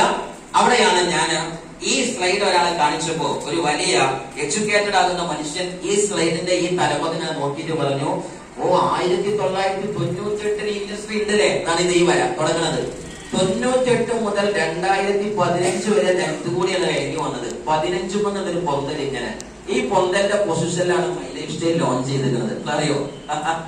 ഡയറക്ട് സെല്ലിംഗ് ഇൻഡസ്ട്രിയിലെ ഇതിഹാസം തീർക്കുന്ന MI ലൈഫ് സ്റ്റൈൽ ലോഞ്ച് ചെയ്തതിന് ശേഷം ഡയറക്ട് സെല്ലിംഗ് ഇൻഡസ്ട്രിയുടെ സിനാരിയോ മുകളിലോട്ട് പറക്കുന്ന സീനാണ് ഇന്ത്യ കണ്ടത്. ആ മനുഷ്യൻ അത് കണ്ടിട്ട് പറഞ്ഞത് 2026 എഴുതിയത്, 25 26. ആ സമയത്ത് എത്താൻ സാധ്യതയുള്ളത് 80,000 കോടിയുടെ പൊസിഷനിലേക്കാണ്. So we are so much like yes or no? ഭാഗ്യവാന്മാരല്ലേ നമ്മള്? അത്രയും പടർന്ന് പന്തലിക്കുന്ന ഇൻഡസ്ട്രിയിൽ നമ്മളുണ്ട്. അവിടെയാണ് നമ്മുടെ അഭിമാനമാകുന്ന MI ലൈഫ് സ്റ്റൈൽ എന്ന് പറയുന്ന കമ്പനി നമ്മൾ എത്തിയത്. നിങ്ങൾ ഓരോരുത്തരും ഇത് എന്താണെന്ന് ലീഡർമാരോട് ചോദിച്ചു മനസ്സിലാക്കണം. ഇത് നമ്മുടെ ട്രില്യൻസ് അക്കാദമിയിലെ സീനിയർ ലീഡർമാർക്കും താലിഫോൺസിനും അറിയാം. India's biggest and fastest direct selling company, ഇന്ത്യയിലെ ബിഗസ്റ്റ് ആണ്, ഫാസ്റ്റസ്റ്റ് ആണ്. എന്തുകൊണ്ടെന്ന് ചോദിക്കാം. Very strong and experience visionary management, excellent and unique ആകുന്ന പ്രൊഡക്റ്റ് റേഞ്ചുകളാണ്. Unparallel with highest and easiest income plan. അതായത് ഒരു ഇൻകം പ്ലാനും ഇതിന്റെ 4 അലത്ത് വരാത്ത വിധം ഇന്ത്യയിലെ ഏകദേശം വരുന്ന 400 ചില്ലാനും കമ്പനികളെക്കാൾ പവർഫുൾ ആയിരിക്കുന്ന ഇൻകം പ്ലാൻ ആണ് MI ലൈഫ് സ്റ്റൈലിന്റെ ഇൻകം പ്ലാൻ. മറ്റൊന്നാണ് historical record in achievers at short time. കുറഞ്ഞ ടൈമിനകത്ത് ഏറ്റവും കൂടുതൽ റെക്കോർഡ് ഉണ്ടാക്കിയ ഒരേ ഒരു കമ്പനി MI ലൈഫ് സ്റ്റൈൽ. 600 വീക്കിനകത്ത് ഞെട്ടിപ്പിക്കുന്ന വിജയങ്ങൾ ഇന്നേ വരെ. നിങ്ങൾ ആലോചിച്ച് നോക്കുക, ഈ അടുത്ത കാലത്തൊക്കെ നമ്മൾ കണ്ടു ഗവൺമെന്റിന് കാശില്ല, KSRTC ഉപരോധം, കുറെ ആൾക്കാർ പണി മുടക്കി, അല്ലെ? നമ്മൾ കേട്ടില്ല, ഒരുപാട് ഡ്രൈവർമാരുടെ സമരം, അതുപോലെ KSRTCയിലുള്ള കണ്ടക്ടർമാരുടെ സമരം, അതുപോലെ ഗവൺമെന്റ് അധ്യാപകന്മാരുടെ സമരം. കണ്ടോ ഇല്ലേ? ഗവൺമെന്റിന്റെ ഒക്കെ കാശില്ല എന്ന് പറഞ്ഞിട്ട് ആണോ അല്ലേ? പല ഫാക്ടറിയിലും സമരം കണ്ടു. ജോലി ശമ്പളസ്ഥിതി കൂട്ടി തരുന്നില്ല, ഉള്ള സാലറി പിടിച്ചു വെച്ചിട്ട് തരുന്നില്ല. ഉണ്ടോ ഇല്ലേ? കൊറോണ സമയത്ത് എത്രയോ സ്ഥാപനങ്ങൾ വരുമാനം കൊടുത്തില്ല. ഉണ്ടോ ഇല്ലേ? പക്ഷേ തുടങ്ങിയ അന്നേരം തൊട്ട് ഇന്ന് വരെ 600 വീക്ക് മുടങ്ങാതെ ഇൻകം കൊടുത്ത ഒരേ ഒരു കമ്പനി. അപ്പൊ അടിപൊളി സ്ഥലത്താ വന്നതല്ലേ? പണിയെടുത്താൽ മതി, കാശ് ഉറപ്പാണ്. മറ്റോട്ട് അങ്ങനല്ല, പണിയെടുത്താലും കാശ് കിട്ടുമെന്ന് അറിയില്ല. മുതലാളിക്ക് പൈസ ഉണ്ടെങ്കിൽ കിട്ടും, ആണോ അല്ലേ? ഇവിടെയോ കാശ് ചോദിക്കൊന്നും വേണ്ട. ക്ലൂന്നുള്ളൊരു മെസ്സേജ് പോയിട്ട് എടുക്കുന്ന ATM എടുത്തോണ്ടാ, ചോദിക്കും കൂടി വേണ്ട. ഒരു ഭാഗ്യല്ലേ അത്? മറ്റേ നമ്മൾ എത്ര ചോദിച്ച് ഇരന്ന് വാങ്ങണം. ചില ആൾക്കാർ ഗൾഫിൽ പറയാറില്ലേ, ഒറ്റ ക്ലാഷും കാക്ക അയച്ചിട്ടില്ല, മുതലാളി ഗൾഫിൽ പൈസ കൊടുക്കുന്നത് ഞാനാ. കേട്ടോണോ ഇല്ലേ?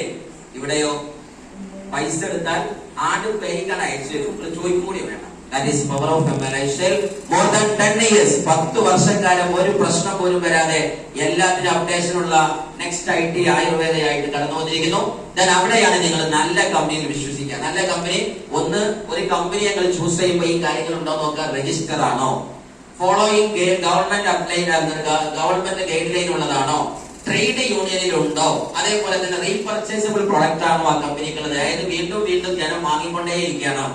MI ലൈഫ് സ്റ്റൈലിന്റെ ബിസിനസ് നിർത്തിയാലും ഇന്നും ഉപയോഗിക്കുന്ന പേസ്റ്റ് MI ലൈഫ് സ്റ്റൈലിന്റെ പേസ്റ്റ് ഉപയോഗിക്കും. അതെന്താ? റീപർച്ചേസബിൾ പ്രൊഡക്റ്റ് ആണോ, മറ്റൊന്ന് ടെസ്റ്റഡ് ക്വാളിറ്റി പ്രൊഡക്റ്റ്. ഈ പ്രൊഡക്റ്റിനെ യൂറോപ്യൻ സ്റ്റാൻഡേർഡൈസിൽ ടെസ്റ്റ് ചെയ്തതാണ്. ലോകത്തിലെ ഏറ്റവും നിലവാരമുള്ള പ്രൊഡക്ട്സുകളാണ്. FTSAയുടെ അപ്രൂവൽ ഉണ്ട്, IDSAയുടെ അപ്രൂവൽ ഉണ്ട്, DSAയുടെ അപ്രൂവൽ ഉണ്ട്. On official all over area, എല്ലാ ഏരിയയിലും സ്വന്തമായി ഓഫീസുകളുണ്ട്. ഡിപ്പെൻഡബിൾ ലീഡർഷിപ്പ്, ശരിക്കും നമുക്ക് വിശ്വസിക്കാൻ പറ്റുന്ന ലീഡർഷിപ്പ് ഉണ്ട്, ആണോ അല്ലേ? ഇന്ത്യയിൽ ഒരേ ഒരു കമ്പനിയാണ് ലോഞ്ച് ചെയ്തതിന്റെ കൂടെ തന്നെ training organisation harvest session academy open ചെയ്തത്. അത് MI ലൈഫ് സ്റ്റൈൽ മാത്രമാണ്. ഡിപ്പെൻഡബിൾ ലീഡർഷിപ്പ് ആണ്. ഫ്യൂച്ചറിസ്റ്റിക് അപ്ഡേറ്റിംഗ് ഉണ്ട്, ഹോളി വിഷൻ ഉണ്ട്. ഇന്ത്യയിൽ ഒരേ ഒരു കമ്പനിയാണ് അഗ്രികൾച്ചർ ഡിപ്പാർട്ട്മെന്റും എഡ്യൂടെക് ഡിപ്പാർട്ട്മെന്റും ആയുർവേദയും ഒരുമിച്ച് ഒരു കമ്പനിയെ ചെയ്തുള്ളൂ. That is MI life style. Updations ഉണ്ട്. ഇതൊക്കെ നിങ്ങൾ നോക്കുക. അവിടെയാണ് കമ്പനിയുടെ മറ്റുള്ള രേഖകളും കാര്യങ്ങളും കാണിക്കുന്നത്. ഈ അവാർഡുകൾ നിങ്ങൾക്കറിയാം. ഇന്ത്യയിൽ 2019 തൊട്ട് 2024 വരെ, 2019, 20, 21, 22, 23, 24 വരെയുള്ള നീണ്ട വർഷക്കാലയളവില് ഏറ്റവും കൂടുതൽ ഇന്ത്യയിലെ best health care brand award ഉൽപ്പന്നത്തിന് വാങ്ങിയ ഏക കമ്പനി MI ലൈഫ് സ്റ്റൈൽ ആണ് എന്നതാണ് വിജയം. വിജയം എന്ന് പറഞ്ഞാൽ എന്താണ്? അതാണ് നെക്സ്റ്റ് പോയിന്റ്. എന്താണ് വിജയം? Time is money. പൈസയാണ് എന്ത്? പൈസയാണ് സമയം. സമയം എന്താണ്? പൈസയാണ്. അപ്പൊ ഒരു മനുഷ്യർക്ക് ഒരുപാട് പൈസ ഉണ്ടെന്ന് പറഞ്ഞാൽ അയാൾക്ക് എന്തുണ്ട്? ഒരുപാട് സമയമുണ്ട്. ഇന്ന് നമ്മളൊക്കെ കൂടുതൽ പൈസ ഇല്ല. എന്താ കാരണം? നമ്മളൊക്കെ എന്തില്ല?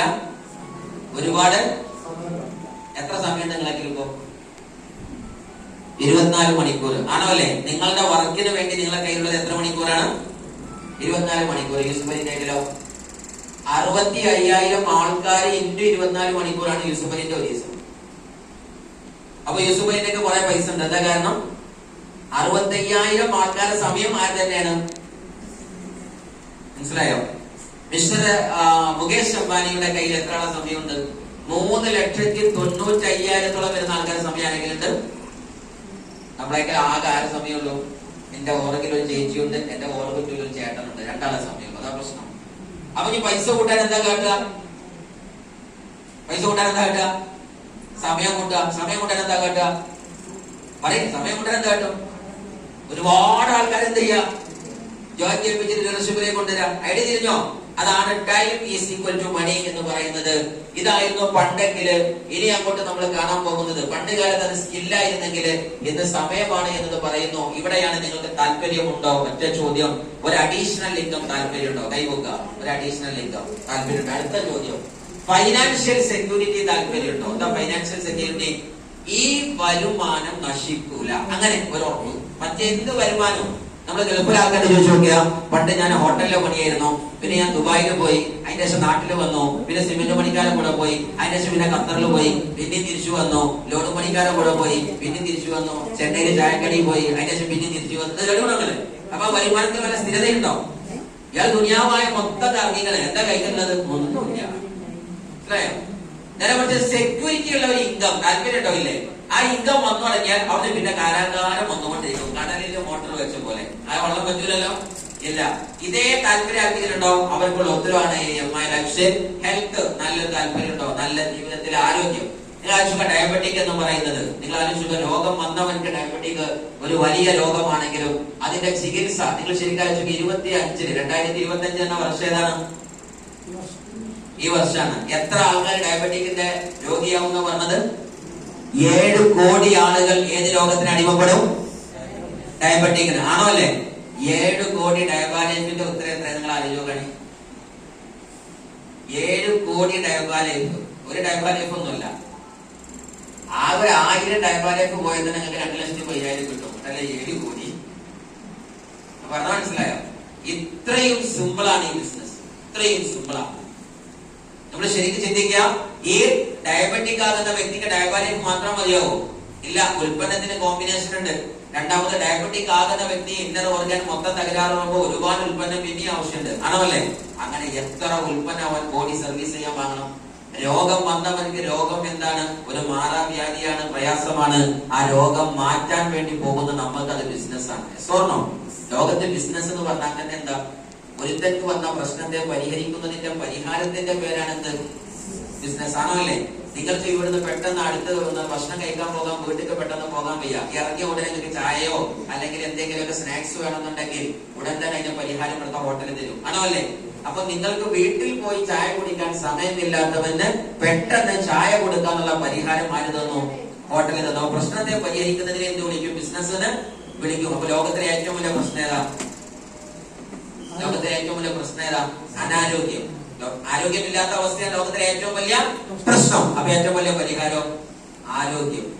ഒന്നുകൂടെ, ലോകത്തിലെ ഏറ്റവും വലിയ പ്രശ്നം അനാരോഗ്യം, ഏറ്റവും വലിയ പരിഹാരം. അപ്പൊ ലോകത്തിലെ ഏറ്റവും വലിയ ബിസിനസ്സോ? ആരോഗ്യ ബിസിനസ്. Very simple. തിരിയാൻ പ്രത്യേകമില്ല. നല്ലൊരു കയ്യിൽ പാസ്സാക്കി കൊടുക്കാം. ഇതാണ് നമ്മുടെ കാര്യങ്ങൾ. നിങ്ങൾ ആലോചിക്കുക, ഓരോ ബ്രസ്റ്റ് ക്യാൻസറിന്റെ കഥ പറയുന്നത് 1.38 മില്യൺ ആളുകൾ ബ്രസ്റ്റ് ക്യാൻസറിലാണത്രേ. 13 മിനിറ്റിൽ ഓരോ പെണ്ണും നമ്മുടെ ഡയഗ്നോസ് ചെയ്യപ്പെടുന്നത്രേ നമ്മുടെ ബ്രസ്റ്റ് ക്യാൻസറില്. അതേപോലെ തന്നെ ഓരോ 4 മിനിറ്റിലും ഡയഗ്നോസ് ചെയ്യുന്നുണ്ട്. 13 മിനിറ്റിൽ മരണം നടക്കുന്നുണ്ട്. ഓൾമോസ്റ്റ് ഒരു വർഷത്തില് 4,58,000 പെണ്ണുങ്ങൾ ഇന്ത്യയിൽ ബ്രസ്റ്റ് ക്യാൻസറിൽ മരിക്കുന്നുണ്ട്. ആലോചിച്ചു. ഇതിൽ നമ്മുടെ നാടും സഹോദരിമാരൊക്കെ ഉണ്ട്. ആരും പറയില്ല. അതെന്താണ്? അതെല്ലായിടത്തും ഉള്ളതാണ്. ആണോ അല്ലേ? നേരെ മറിച്ച് അവർക്ക് കൊടുക്കാൻ പറ്റിയ നല്ല ഉൽപ്പന്നം നമ്മളെ കയ്യിൽ ഉണ്ടാവില്ലേ? 95 നമ്മളെ കയ്യിലില്ലേ? സൈക്ലോബ നമ്മളെ കയ്യിലില്ലേ? വുമൺ പാക്കേജ് നമ്മളെ കയ്യിലില്ലേ? എന്തുകൊണ്ട് നമ്മൾ കൊടുക്കുന്നില്ല? പ്രോട്ടീൻ പൗഡർ നമ്മളെ കയ്യിലില്ലേ? ഇനി നമ്മളിത് കൊടുക്കല്ല, നമ്മൾ കഴിക്കുന്നുണ്ടോ? രീതി ഉണ്ടാവില്ല. നമ്മൾ കഴിക്കൂല. എത്ര പെണ്ണുങ്ങളാണ് ക്യാൻസർ ബാധിച്ച ഏതെങ്കിലും ഒരു രോഗിക്ക് 1ാമത്തെ വയസ്സിൽ, ഇവനിക്ക് 25ാമത്തെ വയസ്സിൽ ക്യാൻസർ ആണെന്നുള്ള കാർഡേറ്റാണ് നടക്കുന്നത്. 25ാം വയസ്സിൽ തല കറങ്ങി വീഴുന്ന സമയത്ത് ക്യാൻസർ 4ാം സ്റ്റേജ്. ഇതിലേതെങ്കിലും കേട്ടത് 1ാമത്താണോ 2ാമത്താണോ? 2ാമത്താ കേട്ടത് അല്ലേ? അപ്പൊ ക്യാൻസർ വന്നവനല്ല, അസുഖം വന്നവനൊക്കെ പറഞ്ഞൊരു സാധനം ആരോഗ്യത്തോടെ നിൽക്കുമ്പോ വീഴുന്നു, കൊണ്ടുപോകുമ്പോ പണ്ടെന്നോ പഞ്ചർ കഴിക്കണം. ആണോ അല്ലേ? അങ്ങനെ നമ്മൾ ഉൽപ്പന്നം കഴിക്കണോ കഴിക്കണ്ടേ? ആയിട്ട് ഒന്നുകൂടെ ആലോചിച്ചു. വീണാൽ ഡോക്ടർ എന്ത് പറയണം? അത് വീണപ്പോ മാത്രമാണ് ഈ ക്യാൻസർ വന്നെന്ന് പറഞ്ഞു. പക്ഷെ ഡോക്ടർ അതല്ല പറഞ്ഞത്. ഡോക്ടർ എന്താ പറഞ്ഞത്? ഇത് തുടങ്ങിയിട്ട് 15 കൊല്ലായിരിക്കുന്നത്. ആണോ അല്ലേ? അപ്പൊ നമ്മൾ ഉൽപ്പന്നം കഴിക്കണോ കഴിക്കട്ടെ? സത്യം ചോദിക്കും. ഒന്നും കൂടെ ആലോചിച്ചു. കഴിക്കണോ കഴിക്കട്ടെ? പെരക്കാർക്ക് കൊടുക്കണോ കൊടുക്കട്ടെ? ഇന്ന് നല്ലതായിട്ട് അത് കഴിക്കാനും കൊടുക്കാനും തയ്യാറായിട്ട് കൈവയ്ക്കാനും സാറേ ഇന്ന് തൊട്ട് ഞാൻ കഴിക്കലും എന്റെ കുടുംബത്തിനും, ഇല്ലെങ്കിൽ ഈ പൈസ ഫുള്ള് അൽമാസിലോ മിക്സിലോ കൊടുക്കും. 2 ഓപ്ഷൻ ഉണ്ട്. ഒന്നെങ്കിൽ നിങ്ങൾക്ക് 2500, 3500, 4000 ഉള്ളില് ഡയബ ലൈഫും മറ്റുള്ള സാധനങ്ങൾ ഉൽപ്പന്നം കൈകാര്യത്തിന് വാങ്ങിയിട്ട് കഴിക്കുക. ഇല്ലെങ്കിൽ രോഗമുണ്ടോ ഇല്ലേ എന്ന് അറിയാൻ വേണ്ടി ഒരു MRI സ്കാൻ 10,000 കൊണ്ടേ കൊടുക്കുക. നമ്മുടെ നോക്കിയിട്ട് വഴി കുറച്ചുണ്ട്, 10,000 പോയി. ആണല്ലേ? നിങ്ങളുടെ തീരുമാനമാണ്. സോ സീരിയസ്ലി ചിന്തിച്ചു നോക്കുക. ഇതാണ് നമ്മുടെ പ്രൊഡക്ട്സുകൾ. അവിടെയാണ് റീഗ വളരെ ഭംഗിയിൽ പറഞ്ഞു. അവിടെ അഭിമാനത്തോടെ നമ്മൾ പറയാൻ പറ്റുന്ന ഒരു പോയിന്റ് ഉണ്ട്. ഇന്ന് ഇന്ത്യയുടെ ഫാസ്റ്റസ്റ്റ് ആയിരിക്കുന്ന ഒരു ടീമാണ് സക്സസ് ഫ്രീ ഗ്ലോബൽ. അതേ സക്സസ് ഫ്രീ ഗ്ലോബൽ ട്രില്യനേഴ്സ് അക്കാഡമിക്ക് വേണ്ടി ഒരു ഫംഗ്ഷൻ നടത്തി മനോജ് സാർ നമുക്ക് തന്ന ഏറ്റവും വലിയ റെക്കഗ്നിഷൻ ആണ്. The fastest growing team with real vision and focus. ഏറ്റവും വേഗതയിൽ വിഷനോടെ വളരുന്ന ഏക ടീം എന്ന് SPG നായകൻ പറയുന്നു. That is trillionaires academy. Manoj സാറിന്റെ സ്ലൈഡിൽ സ്ക്രീൻഷോട്ട് ചെയ്തതാണ്. സോ നെക്സ്റ്റ് വന്നാണ് കമ്പനിയുടെ കാര്യങ്ങൾ പറഞ്ഞു. MI lifestyle. ഇത് അദ്ദേഹത്തിന്റെ കമ്പനിയുടെ MD നിങ്ങൾ കണ്ടോ? നിങ്ങൾ ആലോചിക്കുക. 19ാം വയസ്സിലും 20ാം വയസ്സിലും അമേരിക്കയിലേക്ക് പഠനത്തിന് പോകാൻ കാത്തുനിന്ന പ്രദീപ് ചന്ദന്റെ മകൻ നിഖിൽ ചന്ദൻ ഈ കമ്പനിയുടെ ഭാവി MD ആയി അവരോധിക്കാൻ തന്റെ എല്ലാം ഒഴിവാക്കി എന്തുമായി കൂടി മൈ ലൈഫിലേക്ക് കൂടി. നമ്മൾ ശരിക്കും ആലോചിച്ച് നോക്കാൻ, നമ്മൾ ഈ ബിസിനസ്സിലേക്ക് വന്നിട്ട് മോനെ ഇനി എന്ത് ചെയ്യാൻ പോവാണ്? മോനെ അതെന്നെ പഠിച്ചാൽ മതി, എന്നിട്ട് വരണ്ട. ആണല്ലേ? മോള് അതെന്നെ പഠിച്ചാൽ മതി, മോള് തെക്ക് വരണ്ട, ഇത് അച്ഛനെ അമ്മയും ചെയ്തോളാം. ആണല്ലേ? ഇവിടെയോ മോൻ അമേരിക്കയിലേക്ക് പോവാണ്. ഇദ്ദേഹം പറയുന്ന സ്പീച്ച് നിങ്ങൾ കേൾക്കണം. എനിക്ക് സമയമില്ല. 250 കോടി ബാങ്ക് അക്കൗണ്ടിൽ സ്വന്തം ഉള്ളവൻ. അദ്ദേഹം പറയുന്ന ഓരോ ദിവസം ചുരുങ്ങിയത് 5 ലക്ഷത്തിന്റെ എക്സ്പെൻസ് എനിക്ക് വരാറുണ്ട്. ലക്ഷങ്ങളാണ് അത്ര ഡെയിലി അദ്ദേഹത്തിന്റെ എക്സ്പെൻസ്. കാരണം മണിക്കേണ്ട പയ്യനാണ്. നല്ല കോടിപതികളാണ് ഫാമിലി. ആ മനുഷ്യൻ അമേരിക്കയിലേക്ക് തന്റെ ഉപരിപഠനത്തിന് പോകുമ്പോഴാണ് മൈ ലൈഫിനെ കുറിച്ച് തിരിച്ചറിഞ്ഞത്. അദ്ദേഹം തന്റെ പഠനവും സർവ്വതും MBAയും എല്ലാം ഒഴിവാക്കിയിട്ട് അദ്ദേഹത്തിന്റെ കിളുന്ന പ്രായത്തിൽ ഏതിനു വേണ്ടി ചൂസ് ചെയ്തു? നമ്മുടെ തലമുറക്ക് വേണ്ടി വന്ന ഗ്രേറ്റ് ലീഡറാണ് മിസ്റ്റർ നിഖിൽ ചന്ദൻ. അപ്പൊ ഈ കമ്പനിയെ നമുക്ക് വിശ്വസിക്കാൻ പറ്റുമോ? പറ്റൂലേ? അച്ഛൻ മാത്രമല്ല, ഏട്ടന്, അഞ്ചന്, മക്കള്, ചെറിയ മക്കള് എല്ലാവരും ഈ കമ്പനിയുടെ എക്സിക്യൂട്ടീവ് പൊസിഷനിലാണ്. അപ്പൊ കമ്പനി ഉറപ്പായും നല്ല കമ്പനിയാണ്. ആണോ അല്ലേ? അതല്ലെങ്കിൽ അച്ഛൻ എന്ത് പറയണം? മോനെ മൈ ലൈഫിലേക്ക് നീ ഇപ്പൊ വരില്ല, ഞാൻ ഇത് നടത്തിക്കൊണ്ട് പോട്ടെ, നാളെ എങ്ങാനും വീണാൽ നിന്നെ കൊണ്ട് രക്ഷപ്പെടാൻ മോനെ അടുത്ത ബിസിനസ് ചെയ്തോന്ന് പറയണം. ആണോ അല്ലേ? 1,00,000 കോടി ആസ്തിയുള്ള ടീമായത്. അവര് പറയണം നിനക്ക് വേണമെങ്കിൽ ഇത്ര 10,000 കോടി തരാം, മോൻ അത് ചെയ്തോന്ന് പറയണം. ആണോ അല്ലേ? അതല്ലേ നമ്മുടെ നാട്ടിൽ കണ്ടുവരുന്നത്. പക്ഷെ തന്റെ മുഴുവൻ ഫാമിലിയെയും അടിവരയിട്ട് മൈ ലൈഫിന്റെ മാനേജ്മെന്റ് ആക്കി വിളിക്കുന്നുണ്ടെങ്കിൽ ഈ കമ്പനി ഒരു നാളിലും ഒരു സമൂഹത്തെയും ചതിക്കില്ല എന്ന വിശ്വാസമാണ് നമ്മുടെ ധൈര്യം എന്നത്. ഇവിടെയാണ് നിങ്ങൾ ആലോചിച്ച് നോക്കുക. ഇതൊക്കെ ലോകത്തിലെ കോടിപതികൾ ഉണ്ടാക്കിയ സാധനമാണ് അല്ലെ? ഫ്ലിപ്കാർട്ട് കോടിപതികൾ ഉണ്ടാക്കിയില്ലേ? ഇന്ത്യയിൽ നടന്ന ഏറ്റവും വലിയ കോൺട്രാക്ട് സൈൻ ചെയ്തത്, ഏറ്റവും വലിയ ബിസിനസ് നടന്നത് ഫ്ലിപ്കാർട്ടിലാണ്. നിങ്ങൾ ആലോചിച്ച് നോക്കുക. ഉൽപ്പന്നം തെരഞ്ഞപ്പോ കിട്ടാതെ പോയ 2 ചെക്കന്മാര് തുടങ്ങിയിട്ട് ഒരു ചെറിയ ഓൺലൈൻ സംവിധാനം ഉണ്ടാക്കി. ആ ഓൺലൈൻ സംവിധാനം ഈ അടുത്ത കാലത്ത് അവര് വിറ്റത് 1.25 ലക്ഷം കോടിക്കാണ്. എത്ര വിറ്റത്? കണ്ണ് ചിമ്മി തുറക്കുമ്പോ 5 വർഷം കൊണ്ട് 1.25 ലക്ഷം കോടി ഉണ്ടാക്കിയത് ഓൺലൈൻ പ്ലാറ്റ്ഫോമിലാണ്. എത്ര ലക്ഷം കോടി? 1.25 ലക്ഷം കോടി. യൂസുഫലി 46 കൊല്ലം കൊണ്ട് ഉണ്ടാക്കിയത് 50,000 കോടി. 46 കൊല്ലം കൊണ്ട് ഉണ്ടാക്കിയത് 50,000 കോടി. ഫ്ലിപ്കാർട്ടിന്റെ 2 പയ്യന്മാര് 5 കൊല്ലം കൊണ്ട് ഉണ്ടാക്കിയത് 1.25 ലക്ഷം കോടി. ആലോചിച്ച് നോക്കാം, ഏത് ലോകത്താണ് നമ്മൾ ജീവിക്കുന്നത്?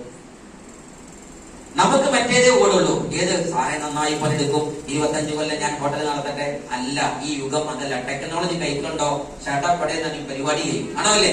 ഇതും നിങ്ങൾ ആലോചിച്ചു. ആമസോൺ മുതലാളിമാരുണ്ടാക്കി, ആണോ അല്ലേ? സ്വിഗ്ഗി, സൊമാറ്റോ, അല്ലേ? ഗൂഗിള്, ജിപേ, അതേപോലെ തന്നെ ഈ പറഞ്ഞ ബിഗ് ബാസ്കറ്റ്, ഓള, Netflix, prime video, Uber tax, ഇവരൊക്കെ കോടീശ്വരന്മാരെ ഉണ്ടാക്കി, ഉണ്ടാവില്ലേ? എങ്കിൽ ഇനി ഉണ്ടാക്കാൻ പോകുന്ന ഒരു വസ്തുവിന്റെ പേരാണ് MI ലൈഫ്സ്റ്റൈൽ. ആ എംബ്ലമാണ് ഈ എംബ്ലം, അല്ലെ? ഇനി നിങ്ങൾ കാണാൻ പോകുന്ന എംബ്ലത്തിൽ പ്രധാനമായും റിലയൻസ് അക്കാദമിയുടെ എംബ്ലം വരുന്നു, അതേപോലെ തന്നെ റീഗയുടെ എംബ്ലം വരുന്നു, എല്ലാ എംബ്ലവും വരുന്നുണ്ട്. ദാറ്റ് ഈസ് റിലയൻസിനെ ഉണ്ടാക്കുന്നത്. ഇനി വരാൻ പോകുന്ന യുഗം ഓട്ടോമേഷന്റെ യുഗമാണ്. ഇതും കൂടി ഞാൻ പറഞ്ഞ എന്റെ സബ്ജക്റ്റ് കൺക്ലൂഡ് ചെയ്യാം. ഓട്ടോമേഷൻ യുഗം എന്ന് പറഞ്ഞാൽ ഇനി അങ്ങോട്ട് ജോലി മുഴുവൻ നഷ്ടപ്പെടാൻ പോകുന്ന യുഗമാണ്. നിങ്ങൾ ശരിക്കും സീരിയസ്ലി തിരിച്ചറിയാം. ഞാൻ കാര്യങ്ങൾക്ക് മുമ്പേ നടത്തിപ്പോരുന്ന സബ്ജക്റ്റാണ് ഫ്യൂച്ചർ ട്രെൻഡ്. അന്ന് ചില വരികൾ പറയുമ്പോ സദസ്സിലും ആ വരി എടുക്കാൻ വേണ്ടി വിളിച്ച അധ്യാപകന്മാരും പറയും, സാറേങ്ങൾ അത് പറയില്ലേ, കാരണം അത് ജനങ്ങൾ വിശ്വസിക്കൂല. കാരണം ഞാൻ പറഞ്ഞ അന്നത്തെ കാര്യത്തിൽ പെട്ടതാണ് എന്ത്, എല്ലാ വരിക്കും ഒരു വിമാനം ഉണ്ടാകും, ജനം വിശ്വസിക്കൂല. നിങ്ങൾ വിശ്വസിക്കാൻ എനിക്ക് അറിയില്ല കേട്ടോ, ആരെ വിശ്വസിക്കുമോ? എല്ലാരും അവനാന്റെ പേരേക്ക് ഓട്ടോറിക്ഷയും സ്കൂട്ടിയുള്ള മാതിരി വിമാനം ഉണ്ടാകും. ആർക്ക് വിശ്വസിക്കാൻ പറ്റും?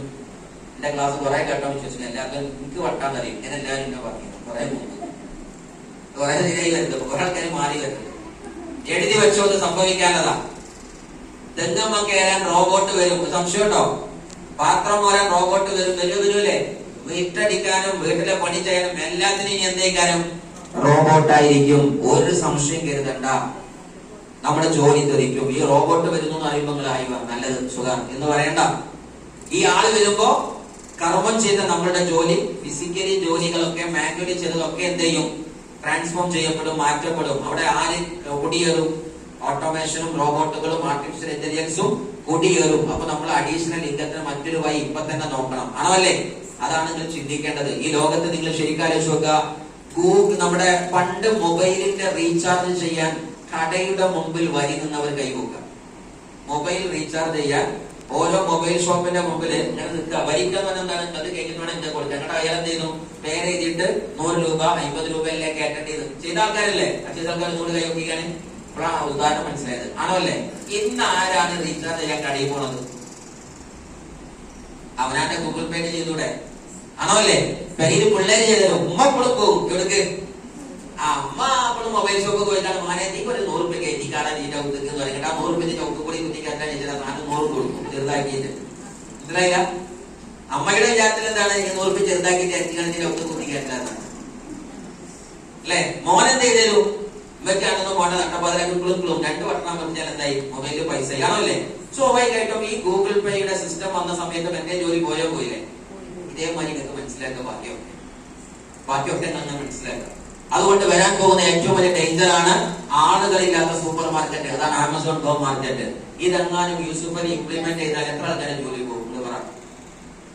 നാട്ടികയിലും തൃശ്ശൂർ ഭാഗത്തും ജനം തളച്ചു മറിയാണ് ഇന്റർവ്യൂക്ക് വന്നിട്ട്. വേണ്ടത് 1000 ആളാണെങ്കിൽ വരുന്നത് 20,000 ആളാണ്, ആണോ അല്ലേ?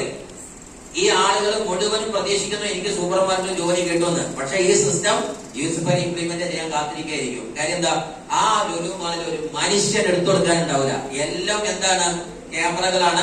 നിങ്ങളൊരു ബിസ്ക്കറ്റ് പാക്കറ്റ് തൊട്ടാൽ അപ്പൊ പൈസ ബാങ്കിൽ നിന്ന് പോകും. ബിസ്ക്കറ്റ് പാക്കറ്റ് തിരിച്ചാണ്ട് വെച്ചാൽ പൈസ കെട്ടാനും കയറും. മനസ്സിലായില്ല? ഈ സിസ്റ്റം ലോകത്ത് വന്നു. എത്രയോ മാർക്കറ്റുകൾ ചെയ്യാൻ യൂറോപ്യൻ കൺട്രീസിലും അമേരിക്കൻ കൺട്രീസിലും ആമസോൺ ഗോ മാർക്കറ്റ് ഇങ്ങനെ ഓപ്പറേറ്റ് ചെയ്യുന്നുണ്ട്. അറിയുന്ന ആൾക്കാരെ കൈവക്കുക. ആർക്കൊക്കെ അറിയുന്നവരുണ്ട്. അത് ജനീസാർ മാത്രമേ കേട്ടുള്ളൂ. ബാക്കി നിങ്ങൾ മൊബൈലിൽ നോക്കും. ഒട്ടുമിക്ക മാർക്കറ്റും ഇങ്ങനെയൊക്കെയാണ്. സൂപ്പർ മാർക്കറ്റ്, മാളുകൾ. ഒറ്റ മനുഷ്യരില്ല. നമുക്ക് ഒരുപാട് ആൾക്കാരുണ്ടാവും. എടുത്തരാനാണ് ഉണ്ടാവില്ല നടക്കുന്നത്. നിങ്ങൾ ഏത് സാധനങ്ങൾ എടുത്താൽ ഇതിപ്പോ ബിസ്ക്കറ്റ് ആണെന്നുണ്ടെങ്കിൽ നമ്മൾ ഓരോ ബിസ്ക്കറ്റ് 10 രൂപ എങ്ങനെ എടുത്താൽ ബാങ്കിൽ നിന്ന് പോയി 10 രൂപ കമ്പനിന്റെ അക്കൗണ്ട് കണ്ടുപോയി. ആ ഒരു ആണ്ടോ ഒരു സാധനം നമുക്ക് കിട്ടും. എങ്ങനെ ഉണ്ടാവും?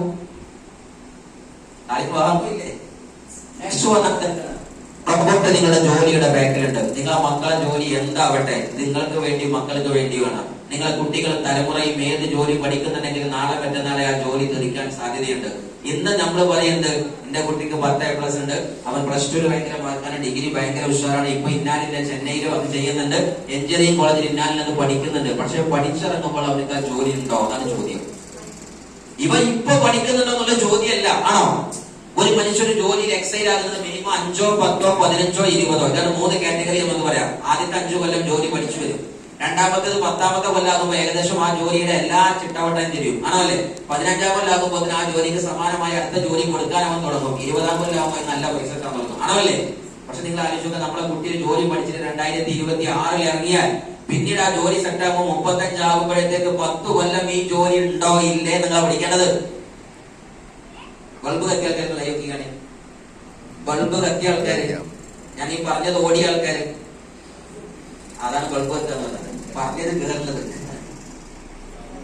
നമ്മൾ ചിന്തിക്കേണ്ടത് മക്കൾ പഠിക്കുന്ന, തലമുറ പഠിക്കുന്ന ജോലി പഠിച്ചിറങ്ങുമ്പോൾ ആ ജോലി ഉണ്ടോ, ഉണ്ടെങ്കിൽ ആ ജോലി എത്ര കൊല്ലുണ്ട്. ഇത് രണ്ടും പഠിച്ചാൽ നിങ്ങൾക്ക് മനസ്സിലാക്കാൻ പറ്റും. പെട്ടെന്ന് ഒരു പരിപാടി തുടങ്ങേണ്ടതുണ്ട്. അവിടെയാണ് വെൽനസ് റെവല്യൂഷൻ. നല്ലൊരു കൈലി കൊടുക്കുക. ഇവിടെ നമ്മളുണ്ട് ഒരു 19 കൊല്ലത്തിന് ഏറ്റവും സാധ്യതയുള്ള ഒരു സാധനമാണ് വെൽനസ് റെവല്യൂഷൻ. ഇനി ഏറ്റവും വലിയ 1.25 ലക്ഷം കോടി ബിസിനസ് മാഗസിൻ എന്ന് പറയുന്ന പത്രത്തിൽ കാണപ്പെട്ടു. സീരിയസ്ലി ഏറ്റവും വലിയ ടാക്സ്. ഇവിടെ നിങ്ങൾ ആലോചിക്കുക, ഫാർമസ്യൂട്ടിക്കൽ ഇൻഡസ്ട്രി $1 ട്രില്യൺ ആണെന്നുണ്ടെങ്കിൽ 3.4 ട്രില്യൺ US. ആ പച്ച കളർ മുഴുവൻ എന്താണ്? വെൽനസ് ഇൻഡസ്ട്രിയാണ്. നമ്മുടെ ഭാഗ്യം. ആ നീല ഫാർമസ്യൂട്ടിക്കൽ ഇൻഡസ്ട്രി. എന്താ ഫാർമസ്യൂട്ടിക്കൽ ഇൻഡസ്ട്രി? നമ്മളിപ്പോ കാണുന്ന Almas, MIMS, medical college, doctor, പഠനം, മറ്റേത് മറിച്ചത്, ഇന്നത്തെ മരുന്ന് വ്യവസായം മൊത്തം ഉണ്ടല്ലോ. അത് മൊത്തം എത്രയേ വരുന്നുള്ളൂ? 1 ട്രില്യൺ. നേരെ പച്ച കാണുന്നത് ഏതാണ്? രോഗം വരുന്നതിന് മുമ്പ് വെൽനസ് ഉൽപ്പന്നങ്ങൾ കഴിക്കുക, വെൽനസിനെ സ്വീകരിക്കുക, ഹെൽത്ത് പ്രാക്ടീസ് നടത്തുക. ആ ഇൻഡസ്ട്രി 3.4 ട്രില്യൺ US. അപ്പൊ ഇതിന്റെ 2 മടങ്ങ് മേലെയാണ് ആര് നമ്മൾ നിൽക്കുന്നത്. അതായത് ഒരു ഡോക്ടറേക്കാൾ 2 മടങ്ങ് മേലെയാണ് ഒരു വെൽനസ് പ്രൊമോട്ടർ നമ്മൾ നിൽക്കുന്നത്. ചേച്ചി കൈയടിച്ചോളിയാണെങ്കിലേ അത്രയും പവറിലാണ് നമ്മൾ നിൽക്കുന്നത്. നമുക്കറിയില്ല. കാരണം എന്താണ്? നമ്മൾ ആൾക്കാർ കാണുന്നത് എന്തിട്ടാണ്? ഒരു നീണ്ട പേസ്റ്റും ഒരു ചെറിയ സോപ്പും തേച്ചും രാവിലെ എടുക്കാൻ പോണത്. ഇതല്ലേ കാണുന്നത്? അതല്ലേ കാണുള്ളൂ അല്ലേ? വിവരമുള്ളവർക്കല്ലേ നല്ലത് കാണല്. ആണോ അല്ലേ? അന്യഗ്രഹത്തിൽ ഒരു ജീവി വന്നു. അവൻ ആദ്യമായിട്ട് ഭൂമിയിൽ ഇറങ്ങി. അപ്പൊ നമ്മുടെ നാട്ടിൽ അറിയപ്പെട്ട മെഡിക്കൽ കോളേജിലെ ഡോക്ടർ പനിക്കുന്നത് കണ്ടാൽ എങ്ങനെ അയാൾ കാട്ടില് 2 സാധനം കൗത്തിരി പടി കുത്തിക്കണം, നെഞ്ചത്ത് ഒരു സാധനം കുത്തിക്കാണ് പേപ്പറിൽ എഴുതാൻ ഇങ്ങനെ പോവുക. ആണോ അല്ലേ? അവരെ സംബന്ധിച്ചോളം ഡോക്ടർ എന്ന് പറഞ്ഞാൽ ആരാണ്? 2 ഇരുമ്പും കണ്ട കൗത്തിരി വെക്കുക, ഒന്ന് ചവിട്ടിലും കുത്തുക, എന്നിട്ട് നെഞ്ചത്ത് കുത്തുക, പേപ്പറിൽ എഴുതുക. ഇവന്റെ പേരാണ് ആ അന്യഗ്രഹ ജീവിക്കുന്നത് ഡോക്ടർ. ആണോ അല്ലേ? അവൻ ഡോക്ടർ എന്ന് പറഞ്ഞാൽ മനസ്സിലാക്കുന്നത് അതാണ്. ശരിക്കും ഡോക്ടർ എന്ന് പറഞ്ഞാൽ ആരാ? 6 വർഷം ശരിക്കും മെഡിക്കൽ എഞ്ചിനീയറിംഗ് പഠിക്കുകയും അതിന്റെ എക്സ്പീരിയൻസും സ്കില്ലും ഉണ്ടായവനല്ലേ ഡോക്ടർ. അല്ലാതെ സാധനം വാങ്ങിയ ഡോക്ടർ ആവോ? നമ്മളൊക്കെ വാങ്ങിയാവൂലേ? ഇതേപോലെ ഇൻഡസ്ട്രി നമ്മളെ ദൂരത്ത് നോക്കുന്ന മനുഷ്യൻ കാണുന്നത് എന്താണ്? സോപ്പും പേസ്റ്റും ആണ്. ശരിക്കും അത് ഇതാണോ? അതല്ല ഇൻഡസ്ട്രി. സോ സീരിയസ്ലി അതിനു വേണ്ടി നമുക്ക് അഭിമാനത്തോടെ കുറച്ച് പോയിന്റുകളിലേക്ക് മാത്രം പറഞ്ഞു പോവാണ്. ഇവിടെയാണ് നിങ്ങൾ സക്സസ് ഫ്രീ ഗ്ലോബലിന്റെ കുറച്ച് നിയമം. 007. ഈ സാധനം നിങ്ങളെ കയ്യിലുണ്ടോ? ഈ 7 കാര്യം പറഞ്ഞാൽ ക്ലാസ് കഴിഞ്ഞു.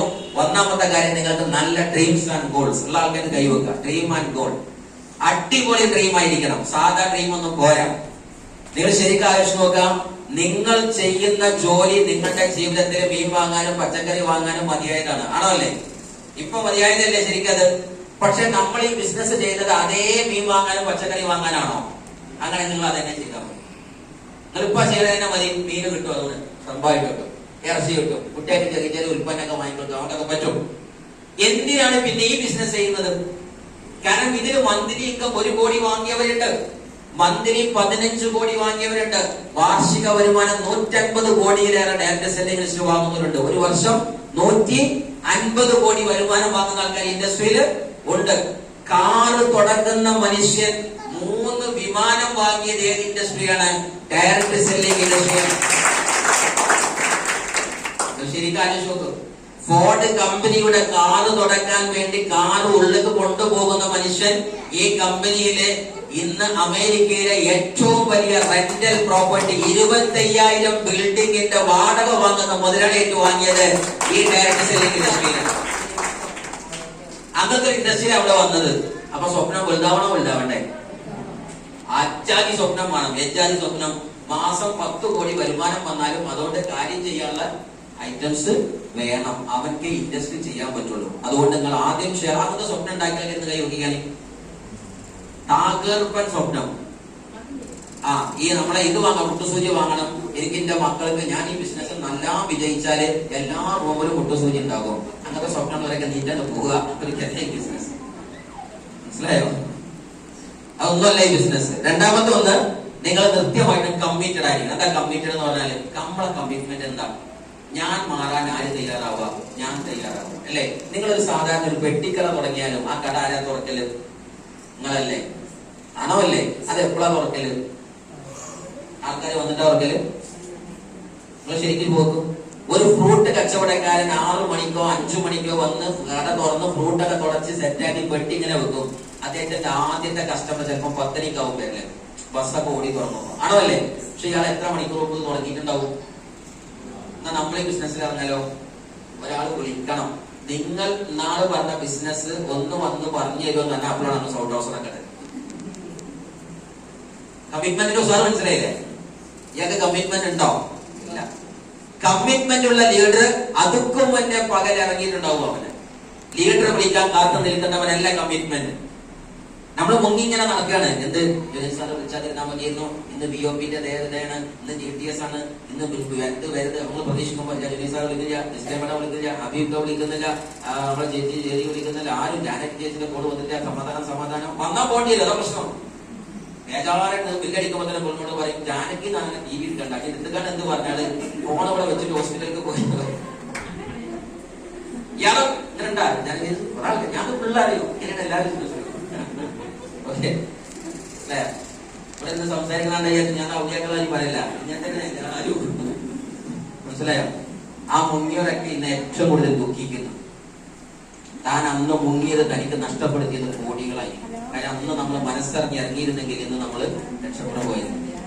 അതുകൊണ്ട് മുങ്ങാൻ നിൽക്കണ്ട, കമ്മിറ്റഡ് ആയിരിക്കുക. 2 മൂന്നാമത്തെ കാര്യം, ഡു ഡെയിലി ആക്ടിവിറ്റീസ്. ഡെയിലി നിങ്ങൾ എന്ത് ചെയ്യണം? ആക്ടിവിറ്റീസ് ചെയ്യണം. എന്നും വർക്കിന് പോകണം. എന്നും വർക്കിന് പോകുന്ന എന്ത് കഴിയുകയാണ്? ഡെയിലി വർക്ക് ചെയ്യുക. 4-മത്തത്, every day start new distributor. എല്ലാ ദിവസവും പുതിയ ഒരാളെ ജോയിൻ ചെയ്യിപ്പിക്കണം. എല്ലാ ദിവസവും പുതിയ ഒരാളെ ജോയിൻ ചെയ്തിരിക്കണം. 4-മത്തെ ഒരു കാര്യമാണ് എന്ത്? 2 ഓർഗിലും ബിസിനസ് ബിൽഡ് ചെയ്തുകൊണ്ടിരിക്കണം. 5-മത്തെ കാര്യം. 6-മത്തെ കാര്യം മെന്റർ ഉണ്ടായിരിക്കണം. 7-മത്തെ കാര്യം 4 തരം ഇൻകോണ്ട്, 5 തരം ഇൻകോണ്ട്. 4 ആഴ്ചയും ഒരു മന്ത്ലി ഇൻകോണ്ട്. അത് നിങ്ങൾ ചെയ്യുക. അതിന് നിങ്ങൾക്ക് നല്ല ഡ്രീമുകൾ ഉണ്ടാകുക. നിങ്ങളുടെ ഡ്രീം ഒന്നെങ്കിൽ ടൂർ ആയിരിക്കാം, അല്ലെങ്കിൽ കാറുകളായിരിക്കാം, അല്ലെങ്കിൽ ഇങ്ങനെയുള്ള BMW കാറുകളായിരിക്കാം, അല്ലെങ്കിൽ എന്ത് കാറുകളും, അല്ലെങ്കിൽ എന്തെങ്കിലും കൊട്ടാരം. മിസ്റ്റർ മുബീൻ സാറെ കൊട്ടാരം. നല്ലൊരു കൈയടി കൊടുക്കുക. മിസ്റ്റർ മുബീൻ സാർ കൊട്ടാരം. ഇതുപോലെ MI യൂസുഫലിയുടെ കാര്യങ്ങൾ, എന്തോ ഡ്രീംസോ കാര്യങ്ങളാവട്ടെ, ഈ കമ്മിറ്റ്മെന്റ് കാര്യങ്ങളൊക്കെ കാണിക്കുക. ഫൈനലി ഒറ്റ കാര്യം പറഞ്ഞ് അവസാനിപ്പിക്കുന്നു. ഈ കാര്യങ്ങളൊക്കെ ഉണ്ടാക്കുമ്പോൾ ഡെയിലി ആക്ടിവിറ്റീസ് നമ്മൾ പറഞ്ഞു. നമ്മൾ തന്നെ ജനങ്ങളെ പ്രോഗ്രാമിലേക്ക് ഇൻവൈറ്റ് ചെയ്യാനും കാര്യങ്ങൾ ചെയ്യാനും ഒക്കെ ഉള്ളത് നിങ്ങൾ തിരിച്ചറിഞ്ഞത് ഈ ഇൻഡസ്ട്രി ഇന്ന് ഗവൺമെന്റിന്റെ പൂർണ്ണ അനുമതിയുള്ള ഇൻഡസ്ട്രിയാണ്. എന്ന് മാത്രമല്ല 64,000 കോടി 2025 ടാർഗറ്റ് സെറ്റ് ചെയ്ത ഇൻഡസ്ട്രിയാണ്. നിങ്ങൾ ആലോചിക്കുക, ഇൻഡസ്ട്രിയിൽ കാണുന്ന ആൾക്കാര്, നിങ്ങള് ഈ അനൂപിന്റെയും മനീഷിന്റെയും കഥ എന്ന് പറയുന്ന ഈ വ്യക്തികള് നാട്ടുറോട്ടിലേക്ക് ജപ്തി നോട്ടീസുമായി ഇറങ്ങി ഇന്ന് സഞ്ചരിക്കുന്നത് മാസവരുമാനം 30-40 ലക്ഷത്തിലാണ്. അനൂപാന്റെ അനീഷ്, നിങ്ങൾ ആലോചിച്ച് നോക്കുക. ഈ ഇൻഡസ്ട്രി തുടങ്ങുമ്പോൾ അവര് ജപ്തി നോട്ടീസുമായി നടുറോട്ടിലാണ്. ഈ ബിസിനസ് 10 കൊല്ലം കഴിഞ്ഞപ്പോൾ മാസവരുമാനം 35 ലക്ഷമാണ്. നമ്മൾ ആലോചിക്കുക, 10 വർഷം കൊണ്ട് മന്ത്ലി ഇൻകം 30 ലക്ഷം 50 ലക്ഷം ആക്കുന്ന എന്ത് പ്രൊജക്റ്റാണ് നമ്മുടെ നാട്ടിലുള്ളത്? 10 വർഷം ഞാനും അധ്യാപകനായി ഒരു വ്യാഴവട്ടക്കാരൻ, ടീച്ചറും ട്രെയിനറും ഒക്കെ ആയിട്ടുണ്ട്. 10 വർഷം ദുബായിലേക്കും ഗൾഫിലേക്കും പോയ അയൽവാസികളൊക്കെ എനിക്കറിയാം. 99% ആളുടെയും മാസവരുമാനം 1 കോടി ആയിട്ടുണ്ടോ? പക്ഷെ മൈലേശ്വരി മുബീൻ സാറെ പോലെയുള്ള, അതേപോലെ തന്നെ രാജേഷ് യാദവിനെ പോലെയുള്ള ഒട്ടുമിക്ക ഡയമണ്ടിന്റെയും റോയൽ ഡയമണ്ടിന്റെ ഒക്കെ വരുമാനം എത്രയാ? മാസവരുമാനം മൈലേശ്വരില് 1 കോടിയാണ്. നിങ്ങൾ ആലോചിച്ച് നമ്മുടെ ഭാഗ്യം എവിടെയാണ്? ഇതൊക്കെ ഒരു കൊച്ചു പയ്യൻ BMW-ന്റെ X7 സീരീസ് ആദ്യമായിട്ട് ഓർഡർ ചെയ്ത ഇന്ത്യയിലെ പ്രായം കുറഞ്ഞ മനുഷ്യൻ ഹരീഷ് ഷെട്ടികൾ എന്ന് പറയുന്ന ഈ പയ്യനാണ്. കമ്പനി 25-മത്തെ വയസ്സിൽ ഡയമണ്ട് ഷിപ്പ് വാങ്ങിയ പയ്യനാണ്. നല്ലൊരു കയ്യിലുണ്ട്. 25-ാം വയസ്സിൽ എത്രയാ? Diamond ship. അച്ഛൻ അച്ഛനാണ് ഹരീഷ് ഷെട്ടികൾ. ഇവന്റെ പേര് ശശാങ്ക് ഷെട്ടികൾ. നിങ്ങൾ ശരിക്കും ചിന്തിക്കുക, അച്ഛൻ ഇവനോട് പറഞ്ഞു, ഇവൻ നമ്മുടെ അതിന്റെ എന്താ പറയാ നേവി ഡിപ്പാർട്ട്മെന്റിലെ മറൈൻ ഡിപ്പാർട്ട്മെന്റില് എഞ്ചിനീയറിംഗ് പഠിച്ച പയ്യനാണ്. ജോലി പാസ്സായപ്പോ ഏകദേശം 1.5-2 ലക്ഷം രൂപ വരുമാനം ഉണ്ടായിരുന്നു. കപ്പലിലായിരുന്നു, ഷിപ്പിലായിരുന്നു ജോലി. അച്ഛൻ കുറെ പറഞ്ഞു, മോനെ അടിപൊളി പ്രൊജക്റ്റാണ്, ചെയ്തോ നമുക്ക് പറഞ്ഞത് സാർ ഞാൻ ഭയങ്കര സംഭവമാണ്, കപ്പലിൽ 2 ലക്ഷം രൂപ വരുമാനം ഉണ്ടായിരുന്നു. അങ്ങനെ അച്ഛൻ ലാസ്റ്റ് ഡയമണ്ട് ആകുന്ന അച്ഛൻ ഏകദേശം 65-ാമത്തെ വയസ്സിലാണ് ഈ മുത്തശ്ശൻ എന്താകുന്നത്? ഡയമണ്ട് ആകുന്നത്. ഈ 65 വയസ്സുള്ള അച്ഛന്റെ വരുമാനം 40 ലക്ഷം. മകൻ എന്ത് ചെയ്തു? 2.5 ലക്ഷമുള്ള ജോലി വരുമാനം രാജിവെച്ചു. നേരെ അച്ഛനോട് പറഞ്ഞത്, ഇനി ഞാനും കൂടെ വരാണ്. കാരണം ഇവിടെ 65 വയസ്സുള്ള അച്ഛന്റെ 40 ലക്ഷം 50 ലക്ഷം വരുമാനം. 20 വയസ്സുള്ള മോൻക്ക് 2 ലക്ഷം തലച്ചോറ് ഉണ്ടാവില്ലേ അല്ലെ? അച്ഛന്റെ ഈ സാധനം കാണുമ്പോ മകൻ ഉടനെ രാജി കൊടുത്തു, മകൻ ജോയിൻ ചെയ്തു. മകൻ 3 വർഷം കൊണ്ട് ഡയമണ്ടായി, മന്തിലേക്ക് അവനും 50 ലക്ഷമായി.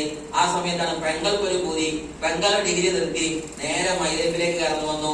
ഇന്ന് CTC റാങ്കാണ്. ഒരു വീട്ടില് ഒരാൾ ITC ആകുന്നു, മോനെ ഡയമണ്ട്, അച്ഛൻ ഡയമണ്ട്. വീട്ടിലേക്ക് 1.5 കോടി രൂപ എല്ലാ മാസം മൈലൈഫിൽ നിന്ന് പോവുക. ചെയ്യണോ ചെയ്യേണ്ടത് ഇപ്പൊ തീരുമാനിച്ചു. നിങ്ങൾ ഈ വീഡിയോ കണ്ട കണ്ണ് തള്ളും. ഇവന്റെ പെങ്ങളുടെ പേര് ഷർമിള ഷെട്ടിക്കർ. ഇതൊക്കെ നോക്ക് നിങ്ങൾ. ഇത് പറയുന്ന ഒറ്റ സാധനം തമാശയല്ല. സീരിയസ്ലി യൂട്യൂബിൽ എടുക്കുന്നുണ്ട്, ഇത് ആര് ചോദിച്ചാലും നാളെ മറുപടി ഉണ്ട്. ഇത്രയും ധൈര്യത്തിൽ സംസാരിക്കുന്നത്. ഒരു വീട്ടിനകത്ത് 3 ആളാണ് ഫൈനാൻഷ്യൽ ഫ്രീഡം കോടിപതിയായി നിൽക്കുന്നത്. നമ്മുടെ ഭാഗ്യല്ലേ ശരിക്ക്? അന്തസ്സായിട്ട് ചെയ്തോ. ഇതൊക്കെ ഗവൺമെന്റിലെ വലിയൊരു ജോലി ഒഴിവാക്കി വെറും 1 വർഷം കൊണ്ട് 40 ലക്ഷത്തിന്റെ ബോർഡ് എൻഡവറിലേക്ക് 3 വർഷം കൊണ്ട് 1 കോടിയുടെ ജാഗ്വർ എഫ്ഐസിലേക്ക് മിസ്റ്റർ മനോജ് കുമാർ നടന്നതാണ്. അതേപോലെ തന്നെ നിങ്ങൾ 2013 കോലം നിങ്ങൾ കാണുക. കുഞ്ഞു പൈത മക്കള്. അതിനുശേഷം 2018 5 കൊല്ലം കൊണ്ട് 1.25-2 കോടിയുടെ നമ്മുടെ പെൻസിന്റെ GLSലേക്ക് മാറിയിരിക്കുന്ന മുബീൻ സാർ മന്ത്ലി 1 കോടി. നിങ്ങൾ ആലോചിച്ച് നോക്ക്. 1 വർഷത്തിലേറെയായി ഇന്ത്യ വിട്ടിട്ട് അമേരിക്കയിലാണ് നിൽക്കുന്നത്. ഇപ്പൊ ഈ അടുത്ത കാലത്ത് ഞങ്ങള് മുബീൻ സാറുമായിട്ട് ഞാൻ കണക്ട് ചെയ്തോളൂ. ഞാൻ ചോദിച്ചു എന്തൊക്കെ അമേരിക്കയിലെ തീപിടുത്തങ്ങളുടെ കമ്പനിക്ക് ചെയ്തിരുന്നു. അപ്പൊ മുബീൻ സാറുടെ ഈ അടുത്ത കാലത്ത് രസകരമായ ശരി ഇപ്പൊ ഈ വെക്കേഷൻ വന്നില്ലേ, കഴിഞ്ഞ ക്രിസ്മസ് വെക്കേഷൻ വന്നില്ലേ, അതിൽ ഇതിൽ ഒരു മോള് പഠിക്കുന്നത് ചിക്കാഗോ യൂണിവേഴ്സിറ്റി അമേരിക്കയിലാണ്, മറ്റേ മോള് പഠിക്കുന്നത് ജപ്പാനിൽ നമ്മുടെ കൊറിയയിലാണ്. അപ്പൊ വെക്കേഷനിൽ വാപ്പാന്റെ അടുത്ത് മോള് പോയിക്കാണ്, ഉമ്മാന്റെ കൂടെ ഉണ്ട്. മോളെവിടെ വന്നു ചോദിച്ചപ്പോൾ ടൂറ് പോയത് അമേരിക്കക്ക് അച്ഛനെ കാണാൻ. നിങ്ങൾ ആലോചിച്ച് നോക്കാണ്. നമ്മളൊക്കെ വെക്കേഷനിൽ എന്ത് ചെയ്യും? ചെന്നൈയിൽ പഠിക്കുന്ന മോള് മിഞ്ഞാന്ന് വന്നാലാ മിഞ്ഞാന്ന് വെല്ലിമാന്റെ അടുത്താണ്, നാളെ മുത്തശ്ശിന്റെ അടുത്ത് ഉണ്ടാവൂല. അങ്ങനെയല്ലേ നമ്മളെ കേട്ടത്? ഇത് കേൾക്കുന്നത് കൊറിയന്ന് ഫ്ലൈറ്റ് കയറിയിട്ട് 4-5 ഫ്ലൈറ്റ് കയറി അമേരിക്കയിൽ ഉമ്മാന്റെയും വാപ്പാന്റെയും കൂടെ അവിടെ കറങ്ങിയിട്ട് വീണ്ടും ക്ലാസ്സിൽ നിങ്ങൾ ആലോചിച്ച് നോക്കാണ്. ഓട്ടോറിക്ഷയിൽ വരുന്നോളെ കേട്ടിട്ടുണ്ട്, ഫ്ലൈറ്റിൽ വരുന്നോളെ ആദ്യം ചെയ്തിട്ടാണ്. ഇതാണ് ഈ ബിസിനസ്. ഇതേ മുബീൻ സാർ കോടിപതിയുടെ മോനല്ല, അത് മനസ്സിലാക്കുക. ഓട്ടോ ഓടിച്ചിട്ടുണ്ട്, സപ്ലൈ വർക്ക് ചെയ്തിട്ടുണ്ട്, നാടൻ പണി ചെയ്തിട്ടുണ്ട്. കോട്ടയത്തിലെ ചങ്ങനാശ്ശേരിയിലെ ഒരു സാധാരണ കുടുംബത്തിലെ മനുഷ്യന്റെ കഥയാണ് ഇന്ത്യൻ ഡാറ്റസിലെ കുലപതിയാകുന്ന മിസ്റ്റർ മുബീൻ സാർ. ഇതാണ് നിങ്ങൾ മനസ്സിലാക്കുന്നത്. സോ റെഡിയാണോ നിങ്ങൾ? 1 lakh ഇൻകം പെർ മന്ത്. ആരെങ്കിലും വാങ്ങാൻ താല്പര്യമുണ്ടോ? മാസ വരുമാനം 1 ലക്ഷം ആക്കാൻ താല്പര്യമുള്ള ഒരു കൈയില്ല. മാസ വരുമാനം 1 ലക്ഷം. ഫുൾ ചെലവ് IBR ബാക്കി സേവ് ചെയ്യാം. റെഡിയാണോ? ആദ്യം ഉള്ളിനകത്തൊരു മോഹം ഉണ്ടാവുക. അതിനെന്താ ചെയ്യാനുള്ളത്? ഈ വർഷം ലാസ്റ്റ് സ്ലൈഡാണ്, 2 മിനിറ്റ് കൂടി ക്ലാസ്. ഇതാണ് വിന്നിംഗ് ഈസ് എ ഡെസിഷൻ. വിജയം എന്ന് പറഞ്ഞാൽ ഒരു തീരുമാനം. വിജയം എന്ന് പറഞ്ഞാൽ തീരുമാനമാണ്. തീരുമാനം എടുത്താൽ സക്സസ് ആവും. ആണോ അല്ലേ? ഇന്ന് മൈലേഷ്യയിലെ GTS മലപ്പുറം വന്ന ആൾക്കാർ കൈപ്പിടിയാണ്. GTS മലപ്പുറത്തേക്ക് വന്ന ആൾക്കാർ, GTS മലപ്പുറത്ത് വേറെ ആരും വന്നിട്ടില്ലേ? മലപ്പുറം GTSലേക്ക് പ്രോഗ്രാമിലേക്ക് മൈലേജ് കേൾക്കാൻ വന്ന ആൾക്കാർ വന്നിട്ടുണ്ട് അല്ലേ? ഇനി ബാക്കിയുള്ളവർ വരാത്തവർ വരിക. വന്നാൽ അവിടെ പറയുന്ന ഏതെങ്കിലും ഒരാള് മറ്റൊരാളേക്കാൾ കൂടുതൽ കഴിവുണ്ടായതുകൊണ്ടാണോ സക്സസ് ആയത്? വലിയ തറവാടായതുകൊണ്ടാണോ? പൊക്കം കൂടിയതുകൊണ്ട്, വിവരം കൂടിയതുകൊണ്ട്, സർട്ടിഫിക്കറ്റ് കൂടിയതുകൊണ്ട്? 4ാം ക്ലാസ്സിൽ അൽത്താഫ് സാർ എന്റെ അപ്ലൈനാണ്, NTC ആണ്. അയാൾക്ക് കെടുത്തു വന്നാൽ മാത്രമുള്ള നോട്ടീസോ ഞാൻ പഠിച്ച് എഴുതി വെച്ചിരുന്നുണ്ട്.